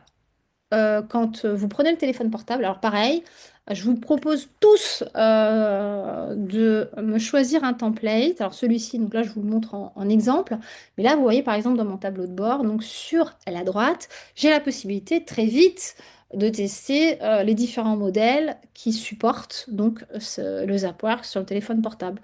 Donc j'ai la résolution de mon iPhone 12, de mon iPhone 8, de mon Pixel, de mon Galaxy, de mon iPad, de tout ça. Donc c'est vrai que c'est quand même relativement et j'ai mes résolutions d'écran. Donc c'est vrai que c'est quand même relativement intéressant. Ensuite, vous allez me dire, donc j'ai pas encore fini de tout vous montrer ce que vous pouvez faire avec, attention. Mais vous voyez par exemple, si je ne télécharge pas d'application, ben, ici, vous avez la possibilité, globalement en fait, quand vous êtes en haut à droite, ici, vous avez la possibilité d'afficher les différentes scènes, de les nommer. Et dans Global, vous avez la possibilité donc de voir ce que vont voir les gens quand ils vont tout simplement scanner votre QR code ou cliquer sur un lien sur votre site internet. Parce que là, encore une fois, on est dans du web AR. Ça, par exemple, vous pouvez l'avoir dans le téléphone, mais vous pouvez aussi l'installer sur votre site internet, si ça vous intéresse. Donc, tout est possible à ce niveau-là. Donc là, par exemple, ici, vous pouvez l'éditer et très vite, vous allez pouvoir donner votre logo, votre couleur, votre charte graphique. Vous allez pouvoir donc, moi j'appelle ça un peu, c'est la première passerelle, hein, c'est le premier lien pour l'expérience immersive. C'est très important qu'effectivement vous réfléchissiez, même si c'est en test. Voilà, vous vous projetez et vous mettez tous les éléments nécessaires pour faire vivre cette expérience culturelle, touristique, muséale en ligne, déjà avec cette charte graphique en ligne. Donc ensuite, quand vous allez faire des tests, quand vous allez, voilà, vous allez commencer, vous allez, par exemple ici, bah, peut-être me changer de vidéo. Là, par exemple, comme vous pouvez le voir, ici, j'ai la possibilité de charger des images. Donc c'est très simple, hein, choose image. Et par exemple, si j'ai testé ou j'ai mis des choses, tac, tati et tatata, j'ai plus qu'à les récupérer, comme vous pouvez le voir ici. Voilà. Donc je le sélectionne et à partir de là, ben voilà, j'ai mon image. C'est pour ça que c'est quand même intéressant de pouvoir d'abord passer par des templates, parce que ça va vous permettre effectivement, voilà, là je reclique, je me mets dessus, vous voyez, sur ma petite croix là, et automatiquement, bah là, si à un moment donné je veux agrandir mon image, je reclique sur ce qui me permet de l'agrandir, et c'est parti. Si à un moment donné, je veux faire en sorte de la monter, de la porter, de la descendre, eh bien j'ai la possibilité de faire tout ça. De rajouter des éléments, rajouter des images, de les incurver, de les bouger, là par exemple, voilà, de modifier comment ils apparaissent. C'est vraiment à moi de tout gérer, quoi. Il n'y a aucun souci, sans stress et dans mon temps imparti. Ici, vous allez me dire, il y a quand même beaucoup d'éléments, il y a quand même beaucoup d'infos. Alors, sachez-le, au fur et à mesure, donc vous avez les boutons, les textes sur la gauche, toutes les images que vous pouvez rajouter. Alors, même des images que vous faites grâce à l'intelligence artificielle. Donc ici, dans cette bibliothèque, vous pouvez rajouter des éléments 3D. Donc vous avez déjà justement à disposition des éléments. Alors, vous n'allez pas mettre des tonnes et des tonnes, parce qu'en fait, il y a un format, il y a un format fixe, on ne peut pas dépasser, de façon très vite, hein, il vous dira si c'est trop lourd, il ne peut pas. Mais normalement, voilà, vous voyez, donc ici, vous allez pouvoir aller sur toutes les plateformes style Turbo Squid, euh, 3D CAD, Sketchfab, ce genre de choses. Et vous allez pouvoir charger des assets 3D, des animations, toutes sortes de choses. Mais déjà, pour vous faire une idée, en fait, vous avez déjà des choses qui sont possibles à télécharger. Voilà. Donc là, par exemple, ici, encore une fois, je récupère mon petit papillon.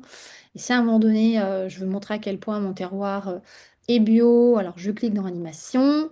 Et voilà, j'ai la possibilité, donc ici, je veux, voilà, je flap. Et j'ai la possibilité donc de l'animer. Donc là, par exemple, je fais preview. Voilà, et vous allez voir qu'au fur et à mesure de votre première expérience avec Zapworks, quand vous cliquez sur Preview, donc vous avez votre QR code, et là, je vous encourage vivement, vous prenez votre téléphone portable. Et c'est parti, je vais scanner mon QR. Alors ça prend du temps, c'est-à-dire que là, voilà, vous avez votre QR code. Alors, la réalité augmentée, encore une fois, il faut faire attention à la luminosité que vous avez dans la pièce.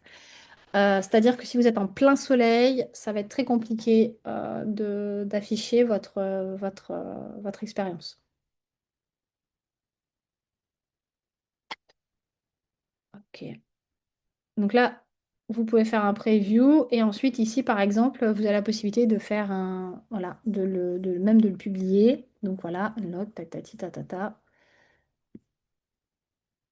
Donc vous pouvez utiliser, donc là il vous dit dans le projet, vous pouvez lancer l'application, tatati, tatata, ou ne pas, don't use appli. Donc c'est à vous de voir en fait. Et vous pouvez continuer et c'est parti.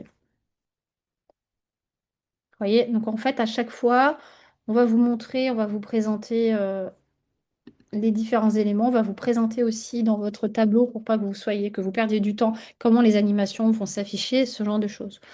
Au niveau du tableau, le reste du tableau, donc vous avez la possibilité, donc encore ici, de rajouter des images. Vous pouvez rajouter des vidéos. Alors, la plupart du temps, il est préférable quand même de rajouter plutôt des... Voilà, la vidéo, ça va dépendre aussi de votre réseau Wi-Fi. Parce qu'en fait, les personnes, en fait, si la vidéo est assez lourde et longue, ça va prendre un certain temps pour se charger sur votre téléphone portable. Par contre, si vous mettez un lien, effectivement, un lien dans les animations, par exemple, vous avez la possibilité de rajouter là, par exemple, ici, quand je clique sur une image, j'ai la possibilité, par exemple, Add New Action. Voilà. Et là, vous voyez que je peux lier mon image à une scène, je peux lier mon image à mon site internet, je peux rajouter un son d'époque, je peux rajouter une voix off, je peux rajouter une photo, je peux animer mon objet, je peux retirer la visibilité, c'est-à-dire que les personnes, elles vont devoir cliquer dessus pour que ça apparaisse. Je vais pouvoir rajouter des liens de réseaux sociaux, je vais pouvoir faire une sorte de pop-up. Je vais pouvoir lancer une vidéo automatiquement. Attention pour pas que ça surprenne trop la personne si elle est à côté d'un précipice, la pauvre. Et vous pouvez aussi tout simplement rajouter votre mail. Donc pour que la personne puisse vous envoyer un message si elle veut plus d'informations, si elle veut rester en contact avec vous, avec le musée, avec le restaurant, l'hôtel, tout ce que vous voulez en fait. Donc ici, dans les actions, on a quand même le choix de pas mal de choses. Ici, vous allez pouvoir au fur et à mesure me rajouter là, par exemple, j'ai une première scène, mais après, au fur et à mesure, vous pouvez créer d'autres scènes avec d'autres images, avec d'autres interactions. Vous allez rajouter un personnage, vous pouvez faire à peu près tout ce que vous voulez. C'est aussi encore une fois l'avantage de commencer avec un template. Vous pouvez donc ici rajouter tous les objets 3D dont vous voulez, en ne pas dépassant le quota 3D. Donc de mémoire, je crois que c'est 30 LGB, mais on va regarder ça. Et là, par exemple, vous pouvez rajouter de la neige. Donc, faire une carte, vous pouvez par exemple expliquer les saisons. Donc, vous avez la pluie, vous avez le feu, vous avez la neige, vous avez des petites étoiles et des confettis si par exemple vous voulez créer un endroit festif pour votre public. Dernier point, on a aussi la possibilité de créer des avatars. Donc ça, sachez-le. Donc vous pouvez tout à fait vous créer, un guide complémentaire, avec un fond vert ou un fond transparent. Et vous pouvez créer donc des choses. Alors après, quand je dis vous pouvez créer, il va falloir aussi créer un compte hein, sur d'autres outils.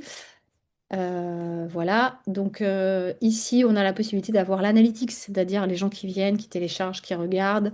Vous pouvez rajouter un background sonore, créer vraiment une expérience en 360 très très très poussée. Alors encore une fois, c'est du no-code, donc vous n'aurez jamais des assets aussi poussés qu'une application en code dur.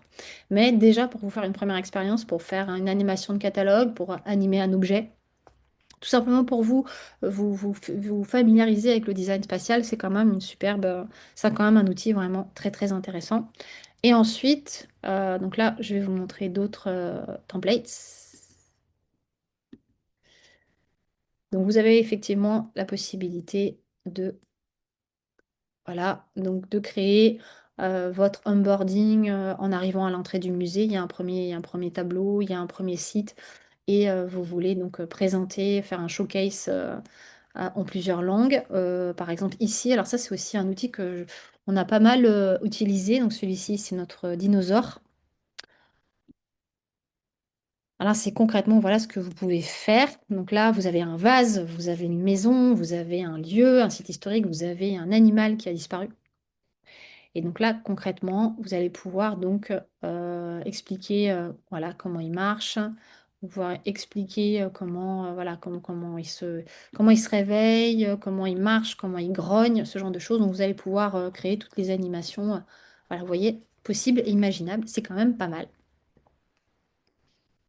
Donc, je ne sais pas voilà, le but était de vous présenter un outil qui va vous permettre de faire un premier exercice, un premier projet, un premier tuto avec une expérience en réalité augmentée. Alors, juste pour vous montrer les autres projets, parce qu'après, vous pouvez très bien tester autre chose, c'est-à-dire quand tout à l'heure voilà, je repars.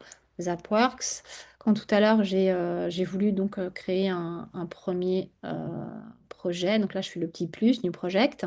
Select et continue.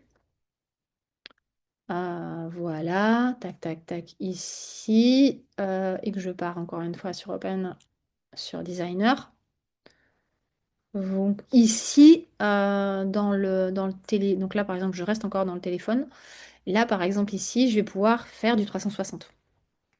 Donc là, et Zapworks va vous lister dans les tutos toutes les plateformes, tous les outils 360 que vous allez pouvoir utiliser. Donc là, il charge un petit peu. Dans l'idée, donc pareil, je vous ai préparé aussi un petit document, un guide avec dedans toutes les possibilités pour votre projet. Donc, vous pouvez tout simplement aussi commencer votre projet avec un élément en 360. Donc, soit vous avez effectivement une caméra style Insta 360 Matterport, hein, si vous avez un petit peu plus de moyens ou la possibilité de louer des caméras 360 pour récupérer vos premiers éléments. Donc là, par exemple, ici, voilà, juste pour vous montrer. Donc là, par exemple, je suis dans un magasin où je suis tac, tac, tac, tac, tac, dans un jardin. On va dire un magasin. Allez, c'est parti. Voilà, et comme vous pouvez le voir, en fait, donc là, quand je tourne mon image, effectivement, j'ai bien la possibilité. Tac, tac, tac. Voilà. Et c'est parti. Donc là, voilà. Et donc à partir de là, donc ce sera à nous. Donc comme vous allez le voir ici, donc je fais je présente les différentes scènes. Donc ce sera à nous, hein, tout simplement, de décider de ce que les gens vont pouvoir voir, cliquer, interagir, ce genre de choses. Vous pouvez aussi rajouter des scènes, par exemple une scène où dedans il y a du word tracking, une scène où il y a de l'image tracking, donc vous allez pouvoir quand même créer des choses très riches, très complètes. Vous allez même pouvoir créer ce qu'on appelle un écran, on dirait un petit écran immersif avec un quiz à la fin de la visite, par exemple. Et puis voilà, est-ce que vous êtes sûr, vous avez bien réussi vous avez bien compris toute l'expérience? Et là, voilà, en cliquant là-dessus, la personne, elle va pouvoir se créer son quiz, elle va pouvoir avoir un menu avec tous les différents éléments qu'elle va pouvoir cocher. Donc là, pareil. Donc là, ici, pour cet élément-là, Donc, en fait, c'est à nous, en fait. C'est à nous de voir. Donc, ici, ça reste quand même limité. C'est-à-dire que je ne vais pas pouvoir rentrer dans l'image, hein. C'est le problème de ce qu'on appelle la VR 360 en termes d'interaction. Comme je vous l'ai dit tout au début, c'est un peu limité. Ce que je peux faire, par contre, effectivement, c'est que je vais pouvoir rajouter des boutons. Donc, soit effectivement, je vais installer des liens, je vais mettre des petites... Voilà, j'ai la possibilité de customiser, de rajouter des petites choses, des boutons, des vidéos, ce genre de choses. Donc, je vais essayer de voir si je peux vous trouver un tuto avec ça. Voilà, 360 content. Voilà, donc normalement, voilà, ici... Là, on a un showroom. Yes. Je crois que c'est le même, hein. Ouais, c'est le même. Donc voilà. Donc en fait, c'est simple, hein. C'est d'une scène à l'autre, ben, je vais pouvoir rajouter des éléments pour enrichir mon showroom. Alors après, c'est vrai que moi, c'est vrai que la 360, ça me frustre un peu parce que je peux pas faire énormément de choses. Donc là, par exemple, je vais plutôt travailler sur ça.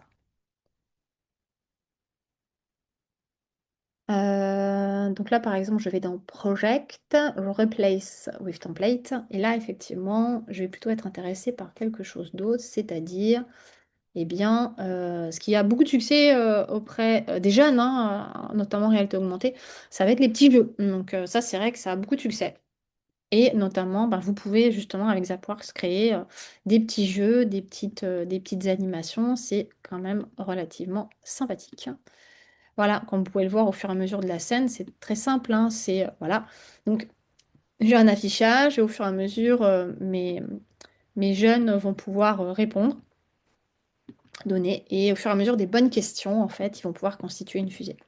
Donc ça aussi, c'est un template très fun, très simple, que vous pouvez customiser, vous rajoutez vos textes, vous rajoutez vos images, et ça va vous permettre petit à petit d'avoir la possibilité de créer après vos expériences. Alors là, pour vous montrer quelque chose par rapport à votre projet. Alors, je ne sais pas si... Alors là, j'étais en train de vous montrer effectivement hein, le tutoriel avec les différents boutons et tout ce que vous pouviez faire hein, sur ce genre d'outils. Mais alors, ce qui peut être aussi très intéressant, donc là, je vais vous le montrer directement dans le Gamma. Voilà, voilà. Quand vous êtes sur Zapworks, c'est aussi un élément que je vous donnerai. Essayez vraiment de vous dire. Alors là, il est en anglais. Alors, je vais plutôt vous donner ceci. Hop. Ah, ça, c'était Gédéon. Ça, c'est le clic. Je vais vous le mettre aussi dans le chat parce que c'est relativement intéressant. Voilà, donc je vais vous montrer un cahier des charges personnel sur un travail en réalité augmentée. Mais d'ici là, mais avant ça, je vais vous mettre aussi ceci, c'est-à-dire, alors, hop là. Là, on a le lien du Club Innovation. Vous avez la totalité de tous les projets numériques innovants, immersifs dans le monde. Comme ça, vous pourrez voir les différents pays, différentes structures, tout ce qui existe. C'est très pratique. Et là, je vais vous mettre donc le lien d'un... Alors ça, c'est l'exemple, mais je vais vous montrer le mien pour justement vous aider à vous projeter dans ce projet en réalité mixte ou réalité augmentée ou VR 360. Donc ça, c'est le lien du cahier des charges. Et comme vous pouvez le voir ici, quand vous allez vous projeter dans votre projet, la, la- la chose déjà la plus importante en fait, mais vraiment, c'est déjà de vous dire quels sont vos besoins. Donc, c'est-à-dire quel est le contexte, c'est quoi votre besoin. Donc, par exemple, ici, ça va être, je veux mettre en place une expérience en réalité augmentée autour d'un des objets du musée pour que le public puisse interagir avec les objets qui les intéressent et à la fin, ils doivent retenir telle information, par exemple. Donc, vous mettez le contexte, encore une fois, le public cible, toutes les différentes fonctionnalités que vous voulez vraiment que cette application propose. Donc, si la personne, elle doit suivre une navigation ou est-ce qu'elle a la possibilité de, au fur et à mesure de l'expérience, de cliquer sur ce qu'elle veut et elle apprend à son rythme. Donc, vous devez déjà, point navigation, point interaction, donc quels sont les objets avec lesquels elle va pouvoir interagir, dans quel environnement, donc combien de scènes. Est-ce que c'est sensoriel? Est-ce que tout doit être très, très approximatif au niveau de l'interface utilisateur? Donc, c'est-à-dire, voilà, je veux qu'il touche, qu'il clique sur 3 boutons. Ensuite, au niveau de la personnalisation, est-ce que la personne a la possibilité de retirer le texte, de changer la langue? Est-ce qu'elle a la possibilité de changer la couleur? Est-ce que, elle peut avoir un texte plus long, plus court? Un enfant, souvent, effectivement, lui, il n'a pas besoin de 15%, il a peut-être besoin de 30% de texte en plus. Donc, c'est à vous, en fait, vraiment de vous projeter. Le fournisseur, le prestataire ne pourra jamais faire tout ce travail à votre place. Donc, c'est vraiment à vous déjà d'avoir tous ces éléments-là. Et en fonction de ces éléments-là, on va faire ensuite le choix du matériel et de la technologie. Donc ça prédispose l'autre. Donc en fonction de, bien sûr, et dans votre cahier des charges, vous indiquez si vous voulez que vous avez déjà une personne sur place qui va être dédiée, qui veut ou qui va être formée, qui a déjà une expérience, quel est son niveau d'expérience. Donc à partir de là, donc compatibilité matérielle, on va vous dire, ben voilà, vous allez avoir besoin de tel matériel, tel casque ou lunettes ou tout simplement téléphone portable, du code, du no-code, les performances, le Wi-Fi nécessaire, l'espace nécessaire. Et à partir de là, de la qualité, le rendu que vous souhaitez, effectivement, on va vous dire sur quoi on va partir en termes de moteur, donc moteur graphique, langage de programmation, si on va partir sur des éléments qui sont déjà paramétrés, donc des frameworks ou ce genre de choses. Le plus gros problème dans la technologie, c'est la latence. Donc c'est pour ça que si on a des éléments, on a beaucoup trop d'éléments dans un matériel qui n'est pas adapté, dans un lieu qui n'est pas adapté, automatiquement les scènes vont se charger très lentement, on va avoir beaucoup de latence, la fluidité ne sera pas là, ça va frustrer votre utilisateur. L'objectif, en fait, c'est de commencer avec quelque chose de simple, avec des objectifs très clairs et qu'au fur et à mesure, vous allez augmenter, vous allez optimiser vos ressources et vous allez monter en compétences. Donc surtout, ne partez pas bien en tête en disant, ben voilà, moi je veux faire la reconstitution de Pompéi ou ce genre de choses. Déjà, bien souvent, vous n'aurez pas les moyens, mais en plus, il faut déjà en fait que vous ayez que vous ayez une vision claire et que vous le rattachiez à la réalité budgétaire, à la réalité du lieu et à la réalité du temps. Si vous dites par exemple, je veux un super truc et que bah, vous avez 3 jours pour le faire, c'est pas possible. Soit vous avez 40 millions sur votre compte, ou alors tout ça, vous avez des partenaires qui sont fabuleux et qui vont exaucer tous vos souhaits. Ils ont des petits lutins dans la botte, mais sinon c'est pas possible. Donc ici, dans votre cahier des charges, après, va falloir effectivement que vous projetiez au niveau graphique. Est-ce que je pars dans la création d'un monde ou d'un objet ou de plusieurs objets? Est-ce que la personne a la possibilité, je veux que la personne puisse interagir avec mon environnement? Et en termes d'ergonomie donc spatiale, donc ça va être donc comment est-ce que la personne elle va interagir avec tout ça. Donc dans l'idée, pour clôturer tout ça, il y a la partie scénarisation. Et ça, il est vrai que c'est vraiment important. Donc dans la partie scénarisation, design spatial, ça pareil, c'est un élément que je vous donnerai en français. Et sur Gamma, je peux faire en italien, donc il n'y aura aucun souci. Donc là, en fait, c'est pour vous donner les premiers éléments de qu'est-ce que le design spatial, comment en fait on envisage le corps les interactions, le corps de son visiteur dans l'environnement virtuel que j'ai conçu pour lui. Vous voyez, donc tous ces éléments-là. Donc, c'est-à-dire, qu'est-ce qui va déclencher une action? Est-ce qu'il va falloir qu'il tape dessus? Est-ce qu'il va falloir qu'il réussisse à un quiz pour déclencher la nouvelle scène? Est-ce que, il faut que la personne, elle soit proche et à partir de là, pour déclencher un mécanisme d'interaction? Est-ce qu'on va avoir des interactions mixtes? Ce genre de choses. Donc là, vraiment, encore une fois, dans ce cahier des charges, dans ces éléments pratiques, en restant toujours très simple, vous devez vraiment vous rattacher à mon objectif principal. Quel est-il? Quelles sont mes ressources? Quel est mon contexte? Mon équipe? Qu'est-ce que j'ai à disposition? Et ensuite, effectivement, Zappworks va vous permettre de faire une première expérience, un premier proto et de le faire tester. Encore une fois, il y a C'est essentiel. Il faut que que vous fassiez tester à votre équipe, à votre entourage et aux personnes parce qu'en fait, souvent, ce qu'on a dans la tête n'est pas forcément ce que l'on voit à l'écran. Ça aussi, c'est important. Donc là, par exemple, en termes de design spatial, donc dans les éléments que je vais vous donner, quand vous allez charger des images, effectivement, ben, il y a des couleurs à éviter. Le noir et blanc, style damier, jamais. On va plutôt utiliser des assets avec dedans des couleurs qui sont diversifiées, qui sont colorées, qui sont variées. On va éviter des choses qui sont voilà, un tracking stable. C'est vraiment avec ces éléments-là, quoi. On peut pas éviter. Par exemple, les motifs répétitifs, ça marche pas. C'est pas possible. Et en plus, ça perturbe le tracking, les éléments de la caméra, surtout pas. Après, vous avez des formats, des résolutions à respecter, des choses simples, hein, donc pareil que ratio simple, le format carré, ratio vidéo du 16/9, ratio objet du 4/3, résolution minimale pour avoir effectivement une image de qualité recommandée, ben, c'est du 1080 pixels. Donc tous ces éléments-là. Parce qu'effectivement, quand vous êtes sur un téléphone portable, encore une fois, vous devez, excusez-moi, oh, je m'étouffe.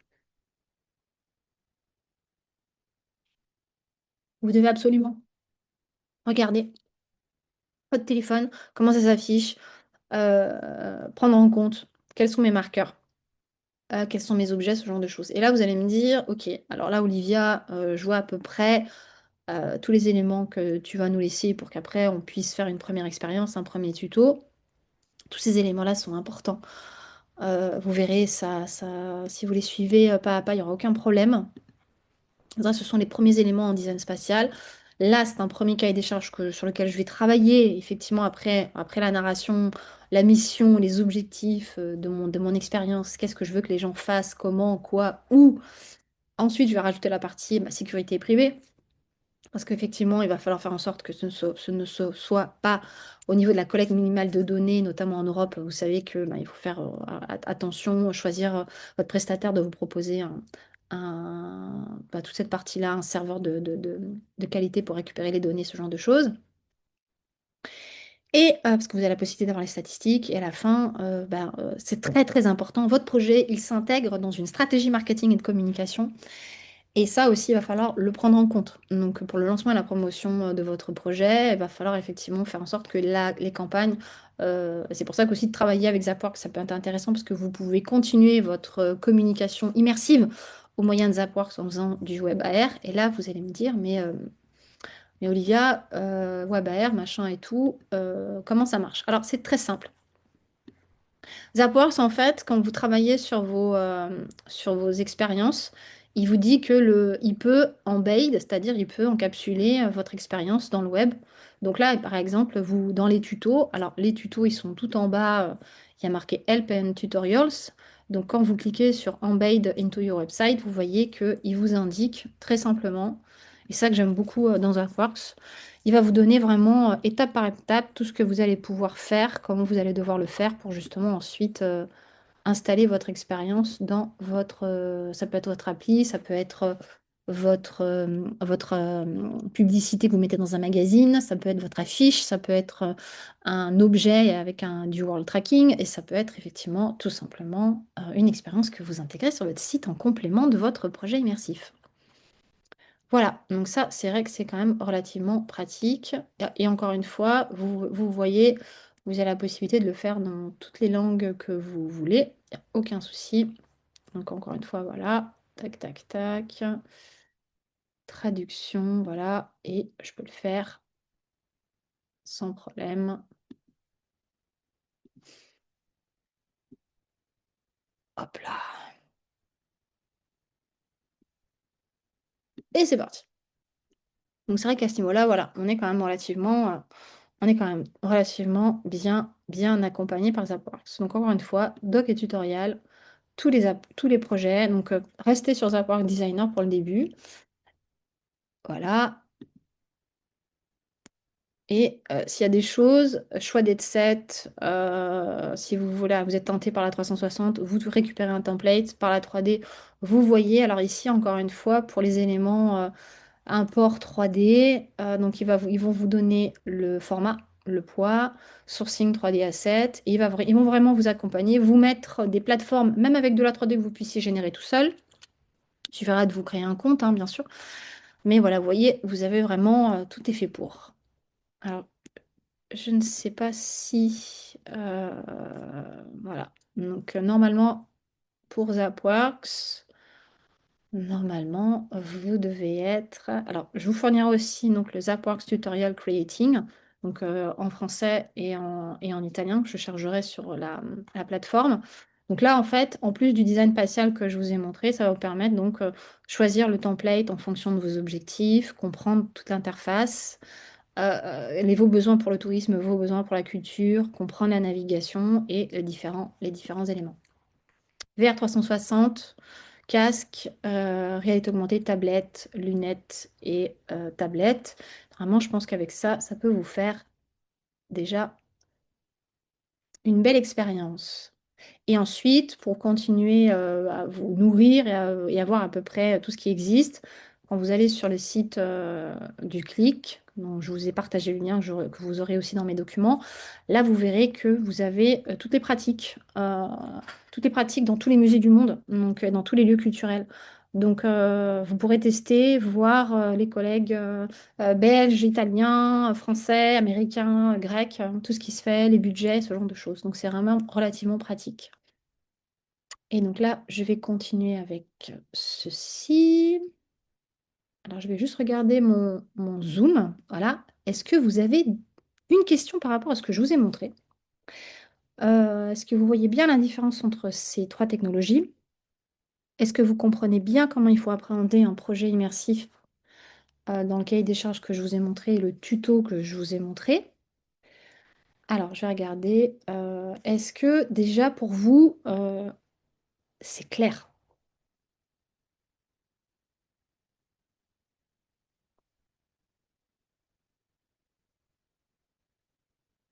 J'espère vraiment que je ne vous ai pas perdu.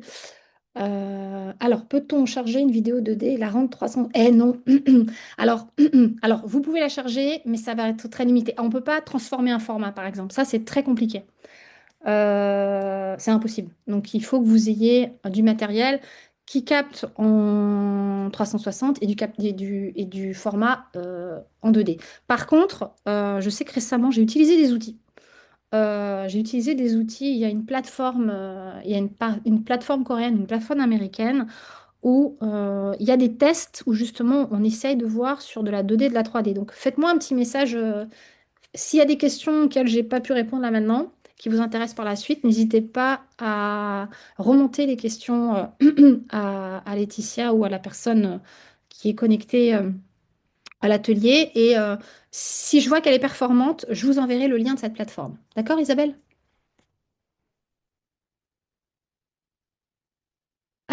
Avec des documents. Oui, oui, tout à fait. Oui, non, il y a pas mal de. Alors, je vous montre. Dans les documents, donc ça, le Zapworks. Donc, voilà ce que je vous ai. Il nous reste encore du temps, ne vous inquiétez pas.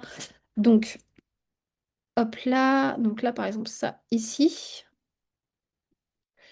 Donc là, en fait, ce sont tous les éléments. Donc, vous avez tuto, vous avez le cours. Je vous ai préparé aussi, donc comment aussi, là, par exemple, choisir un projet. Je vous le ferai en français et en italien. Donc, vous le récupérez à la fin. Donc, c'est comment je reprends en fait ce que je vous ai dit tout à l'heure sur ces formats, réalité virtuelle, 360 vidéos, réalité mixte. Là, c'est la réalité mixte, c'est ce que je vous ai montré avec les animaux oubliés. On a notre casque et ça s'affiche en blanc directement sur notre lisière. Donc tout ça sont des documents donc, qui sont préparés et qui vont vous être envoyés.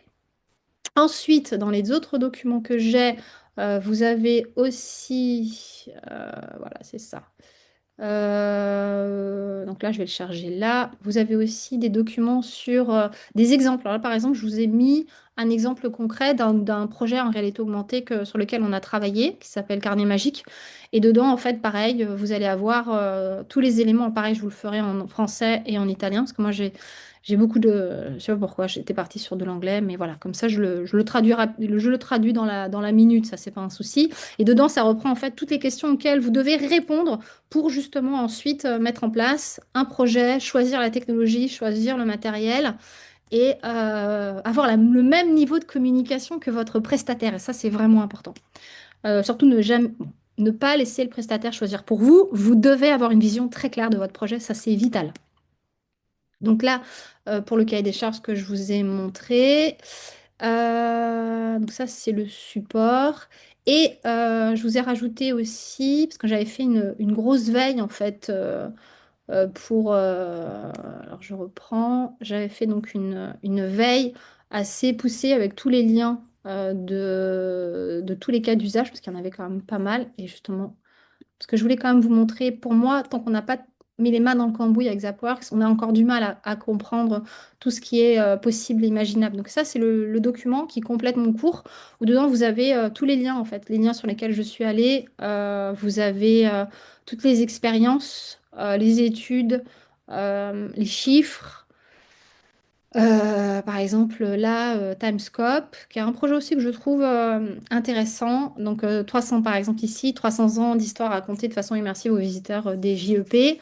Donc là, vous avez, en fonction des secteurs, donc là, le secteur de la culture, vous avez la possibilité en fait de rentrer dans les différentes expériences au moyen, donc là par exemple, ils ont créé eux des supports autres que téléphone, tablette, quoi que ce soit. Donc les personnes en fait, elles ont c'est une expérience qui témoigne du rôle essentiel. Donc Timescope, c'est la valorisation du patrimoine via une technologie, mais qui est matérialisée au moyen d'un dispositif. Donc voilà, vous pourrez regarder tous les projets dans toutes les villes. On appelle ça une borne immersive. Mais bon, c'est quand même, j'ai la borne, j'ai une sorte de casque et je rentre dans la borne pour justement revivre le champ de Mars, comment c'était à l'époque, ce genre de choses. Donc voilà, vous avez pléthore.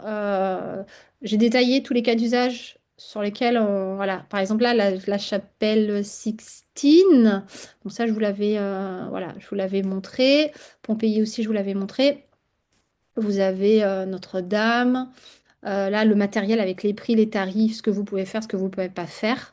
Donc, je pense que pour la plupart, vous avez tous bien fait l'atelier en réalité pour l'intelligence artificielle. Donc, vous pouvez utiliser mes supports, lui mettre directement dans votre assistant dans Claude en disant, bon, en vous basant sur le support de cours d'Olivia, voilà, je te rentre mon cahier des charges.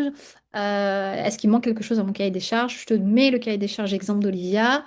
Est-ce que tu peux me confirmer la techno? Est-ce que tu peux me confirmer mes interactions? Est-ce que tu veux me confirmer mon design spatial? Parce que je vous mettrai aussi le support de cours. Parce que c'est vrai que créer un projet immersif, il faut quand même beaucoup de notions. Donc c'est pour ça que là, vous allez avoir beaucoup de choses à lire, mais j'en suis vraiment désolée si vous êtes obligé de passer par là, à voir, à regarder, à tester sur Zapworks. Tant que vous n'avez pas ça, c'est très compliqué en fait de vous projeter dans une... C'est pas que c'est très très compliqué, mais vous n'allez pas avoir toute la nourriture nécessaire pour travailler dessus. Donc là, par exemple, je vous ai mis aussi des tableaux comparatifs. Donc là, par exemple, dans le gamma qui est beaucoup plus sexy, voilà. Tac, tac, tac. Donc ici, par exemple, voilà. Donc ça, c'est réalité augmentée virtuelle. Donc l'objectif ici, c'est que vous avez aussi un glossaire avec tous les termes. Je vous ai préparé aussi un guide avec un listing de prestataires. Vous avez eu plus de 8 cas développés, tous les cas sur lesquels j'ai travaillé que j'ai benchmarké pour vous préparer ce support. Ce qui est important, en fait, voilà, c'est vraiment le comparatif et que vous sachiez après, en fonction de votre cahier des charges, vous adresser à la meilleure technologie. Parce que vous avez vu les cas d'usage, voilà, par exemple celui-ci, voilà, dans tout ce que je vous ai montré dans Eastovery, où c'était plutôt, donc c'est un parcours libre dans le château de Chambord, donc c'était celui-ci. Dans le château de Chambord que vous avez, donc vous avez le Word aussi qui va vous permettre de récupérer, de cliquer sur le lien et l'étude si vous voulez plus d'informations que sur le gamma, sur ma présentation par exemple. Tac, tac, tac. Donc voilà, par exemple, Histovery. Voilà, donc ça c'était l'étude. Donc voilà, il faut pas une connaissance. Voilà, donc là, Ex-Curio, là, voilà, le château de Chambord. Donc à chaque fois, tous les lieux, donc vous avez tout. Comme ça va vous montrer quels sont on va dire les projets, les 9 projets qui ont le mieux marché depuis 5 ans, qui ont vraiment réussi à- tout simplement à vendre aussi d'expérience. Parce que par exemple, Chambord, ils ont duré pendant 10 ans. Donc ils ont réussi vraiment un énorme challenge et ils sont en train de travailler sur des nouveaux éléments. Et là, en fait, à chaque fois, dans les liens, vous avez la possibilité, voilà. Donc, vous voyez chaque expérience, comment le public se comporte, la qualité des images, le site réel, le site virtuel. Vous avez tout ça à ce niveau-là. Plus les éléments pour vous permettre de comprendre le design spatial et de faire un cahier des charges par vous-même. Les chiffres qui expliquent bien que le marché de la XR est en augmentation. Donc, plus de 60% des musées l'ont adopté pour accompagner les familles et proposer de la visite personnalisée. Quels sont les enjeux? Quels sont les coûts quels sont les risques à ne pas prendre? Comment vous préparer? euh, Comment choisir aussi la technologie? Donc ça, en fait, donc, vous avez tout. Et je resterai à disposition pour vous, si vous avez des questions, bien sûr, ou quoi que ce soit, je suis à votre écoute. Je vous conseille vraiment de tester un maximum de templates, jeux, euh, cartes business, affiches, en réalité augmentée. En fait, ça va vraiment, vraiment vous aider avant de vous projeter dans le vide sur une scène. Donc là, vous avez tout le matériel. Ce qui est intéressant aussi, ce qui va être intéressant donc après, c'est grosso modo d'essayer de me dire dans le chat quel est le projet, quel est l'objectif que vous avez. Ça peut être aussi un très bon exercice en live et en ligne. Je vous ai rajouté aussi les acteurs clés en France en ligne et en Italie, c'est-à-dire ceux qui ont fait des projets mais ceux aussi qui vous proposent des prestations. Donc, comme par exemple, je le remets ici parce que bon, ce sont bien sûr des collègues, mais j'aime énormément leur travail. Ils font des masterclass aussi. Euh, ils sont très professionnels et ils travaillent avec des très grosses enseignes italiennes, donc Ferrari, Bulgari, ce genre de choses. Donc, je vous l'ai remis pour le MIAT, pour notre public italien. Moi, j'ai testé leur expérience en réalité mixte et pour Ferrari, Black Cat et j'ai trouvé ça génial. Moi, c'est vrai que mon travail aussi, c'est de tester ces expériences et de voir aussi pour les nôtres, pour ma propre enseigne, quelles sont les plus intéressantes, quelles sont les technologies sur lesquelles il faut investir.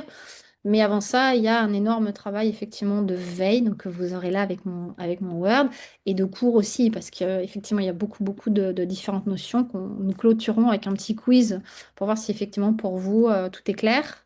La chose que je n'ai pas forcément abordée, c'est l'aptique. Mais ça, c'est quelque chose que pratiquement aucun lieu culturel avec lequel j'ai travaillé n'a mis en place parce que c'est très cher. C'est-à-dire c'est des combinaisons, des gants où justement vous allez virtuellement, vous saisissez une tasse et en fait votre main va se contracter. Mais ce sont des dispositifs encore qui sont assez chers. Donc pour faire de l'ultra-réalisme, c'est quand même un petit peu compliqué. Je vous ai fait aussi un petit récapitulatif. Donc voilà, les moteurs temps réel. Donc on en a parlé au tout début avec Gideon qui a été fait avec Unreal Engine de mémoire. Les outils de création. Voilà, si à un moment donné vous êtes plutôt, si vous voulez travailler sur des logiciels open source gratuits comme Blender, qui a été utilisé d'ailleurs pour faire ce magnifique film d'animation Flow, l'histoire de ce petit chat qui a appris à nager, qui a été un énorme succès en 2024.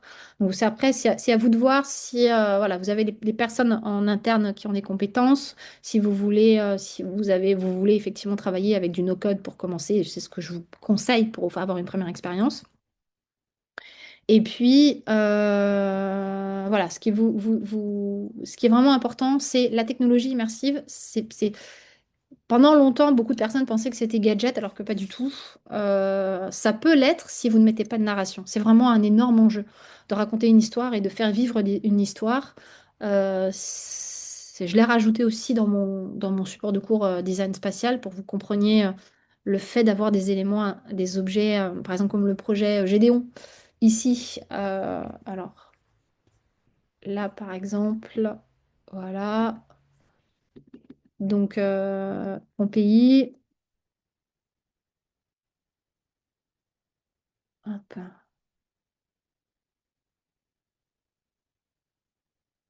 Pays immersif, Grand Palais. Yes.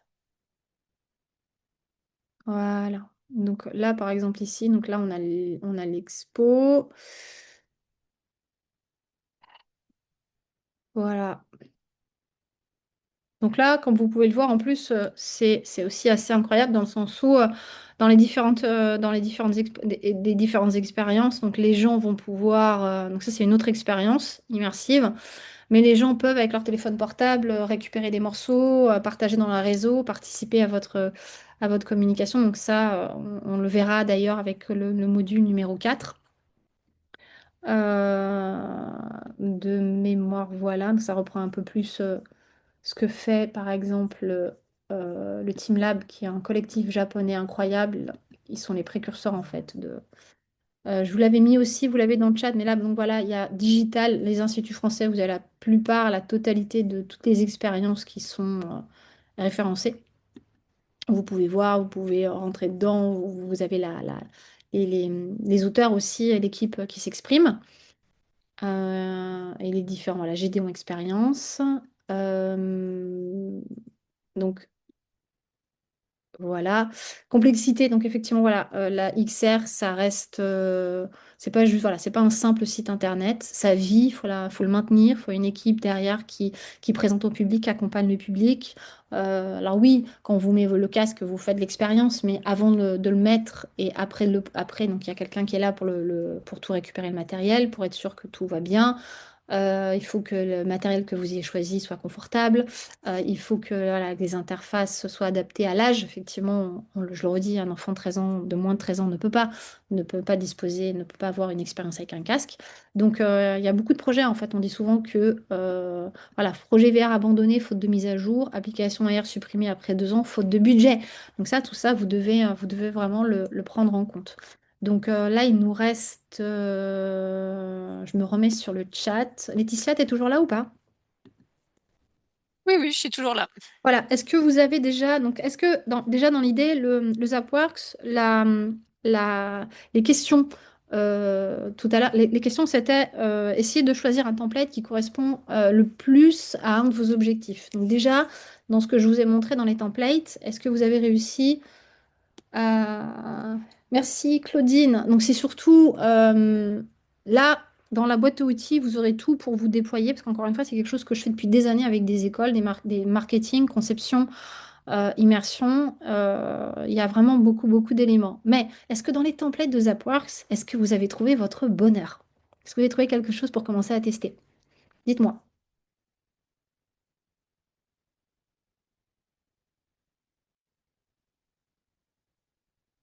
Est-ce que vous avez une question particulière? Ah oui, il faut faire une fouille un peu plus. Oui, oui, il y a beaucoup de choses. Alors, vous avez 2 semaines dans AppWorks gratuit pour tester. Après, vous pouvez utiliser un autre mail. Donc, si par exemple, vous voulez le garder pendant un mois ou deux avant de vous décider, c'est tout à fait possible. Vous allez voir, il y a des fois, il y a beaucoup de formats très très intéressants. Et dans le guide que je vous ai préparé supplémentaire, vous avez tout en ligne, hein, mais je sais que mes élèves aiment bien avoir une petite brique supplémentaire. Mais voilà, vous allez voir, c'est très très bien expliqué. Il vous donne les liens de tous les outils gratuits que vous pouvez utiliser pour générer des choses. Je verrai pour ce que me disait Isabelle, hein, pour un format 2D qu'on pourrait passer en 3D via de l'IA. C'est pas encore extraordinaire, mais je suis sûre que je peux trouver quelque chose. Donc je te le passerai, Laetitia. Je te passerai le lien pour Isabelle. Voilà. Donc, est-ce qu'il y a quelque chose en particulier là?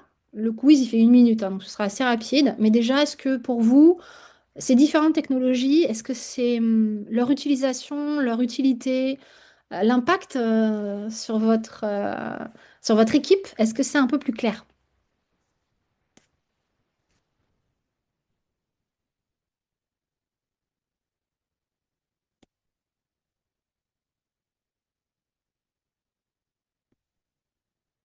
Est-ce que vous utilisez l'IA pour la scénarisation? Oh oui, tout à fait. Alors, je n'ai pas d'action, mais moi, ce que je fais, alors je me permets, hein, je me permets de suite. Moi, par exemple, ici, comme ça, je vous le montre, dans tous mes projets immersifs, je travaille avec Claude. parce que Claude, je peux l'utiliser pour piloter Blender. Donc en fait, bien sûr, c'est un compte payant, mais je crée un projet. Vous voyez? Donc là, par exemple, ici, donc là, j'ai tous mes dossiers, toutes mes campagnes, tout ce qu'il faut. Donc encore une fois, le cahier des charges que je vous donne, une grosse partie de la scénarisation a été faite ici. Donc juste pour vous montrer à quoi ça ressemble. Et après, je passe sur Claude. Donc là, vous avez les projets. Donc nous, par exemple, on travaille sur la surface de l'eau. On fait toutes sortes de choses. Et voilà, ça, c'est un projet en réalité augmentée. Et il faut savoir que 80%, même une partie du code, hein, a été généré avec de l'intelligence artificielle. Donc la narration, donc ici, par exemple, vous avez voilà, là, vous avez l'application. Ça a été réalisé avec de l'intelligence artificielle, les textes, les visuels. Donc, beaucoup de choses. Alors, les animations, non. Mais ça a été fait avec Unity et sur Vuforia, les quiz. Tout ce que vous avez là, en fait, on a un bot. C'est un petit. On anime et on donne vie aux créatures pendant l'expérience. Dedans, vous avez différents formats. Il y a de la VR, il y a de la Kinect.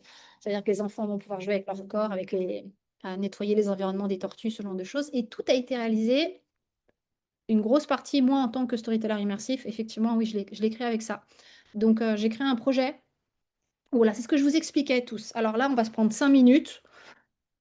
Dans les cours que vous allez avoir, donc encore une fois, vous avez tout. Vous avez les prestataires, vous avez le glossaire, vous avez le support, vous avez les liens, vous avez les expériences, vous avez beaucoup de cas d'usage, vous avez le matériel, les tableaux comparatifs et les notions. Ce qui va être vraiment important, en fait, c'est vous pouvez récupérer ces éléments, vous allez vous créer un projet. Alors, vous me direz si effectivement, vous pouvez très bien aussi utiliser un outil gratuit. Là, c'est parce que moi, j'ai une version payante. Je crée un projet sur une version payante, que ce soit sur ChatGPT ou sur Claude. Et dans ce projet, je vais donc ici donner mes instructions. Donc là, par exemple, je lui dis aide-moi à réaliser ma première, ma première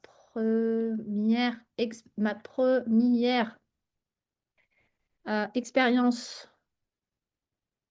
RA, donc réalité augmentée, augmented reality, RA sur Zapworks. OK? Et là, à partir de là, donc, je vais charger tous les documents d'Olivia, c'est-à-dire que moi, je vous ai préparé donc un cahier des charges à partir, non, le cahier des, voilà, le cahier des charges que que j'ai chargé. Donc dedans, vous allez avoir donc toutes les questions qu'on a vues ensemble sur mon contexte, mes objectifs, mon budget, mon contenu, mes assets, ma sécurité, tout ça. OK? Donc dans le document, pardon, dans le rapport, donc vous allez rajouter donc mon cahier des charges, mon support de cours, vous pourrez rajouter le guide de Zapworks. Et là, par exemple, ici, vous allez lui dire, aide-moi d'abord pour l'histoire.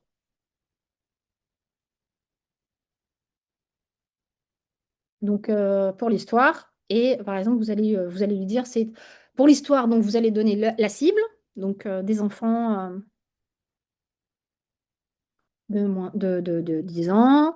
C'est une histoire, ça va être sur des objets vikings, tatati tatata. Donc vous allez rentrer les éléments et vous allez dire aide-moi d'abord pour l'histoire et vous allez lui dire sur le pitch, parce que quand vous préparez pour vos utilisateurs et vos prestataires, on va vous demander le pitch, on va vous demander un synopsis et ensuite on va vous demander tatati ou tatata. D'accord? Donc vous allez rentrer ça et il va vous proposer quelque chose. Et donc, dans les documents que je vous ai mis à disposition, donc vous avez Carnet Magique.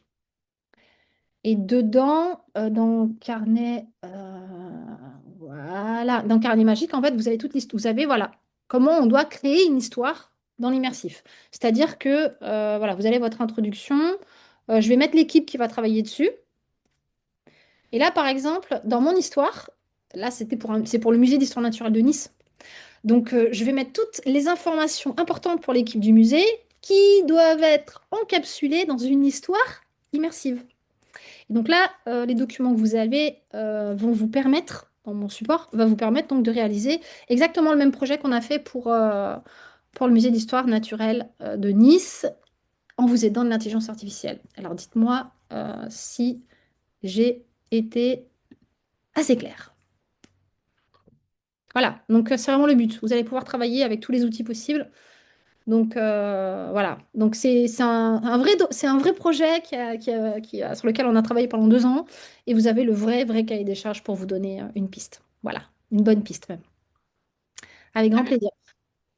Merci beaucoup, Olivia, pour l'ensemble de cette présentation Avec grand plaisir.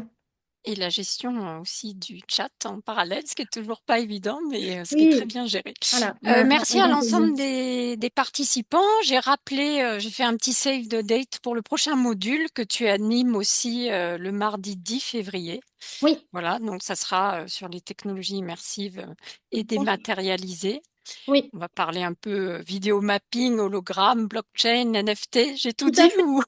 Oui, c'est ça. Bah, juste pour vous donner un petit avant-goût, je vous emmènerai avec moi au Japon, parce que nous, on est en train de travailler sur un événement en novembre 2026. On est à Shibuya. Donc, on travaille avec un collectif. Alors, je pense que vous voyez, Laetitia, c'est bon, ça, tout le monde voit? Non, Non, vous voyez pas? non, Ah, non, non. non, non, non, non, On attends, est attends. toujours sur ton... Oui. Non, non, non, non, non, non. 30 secondes.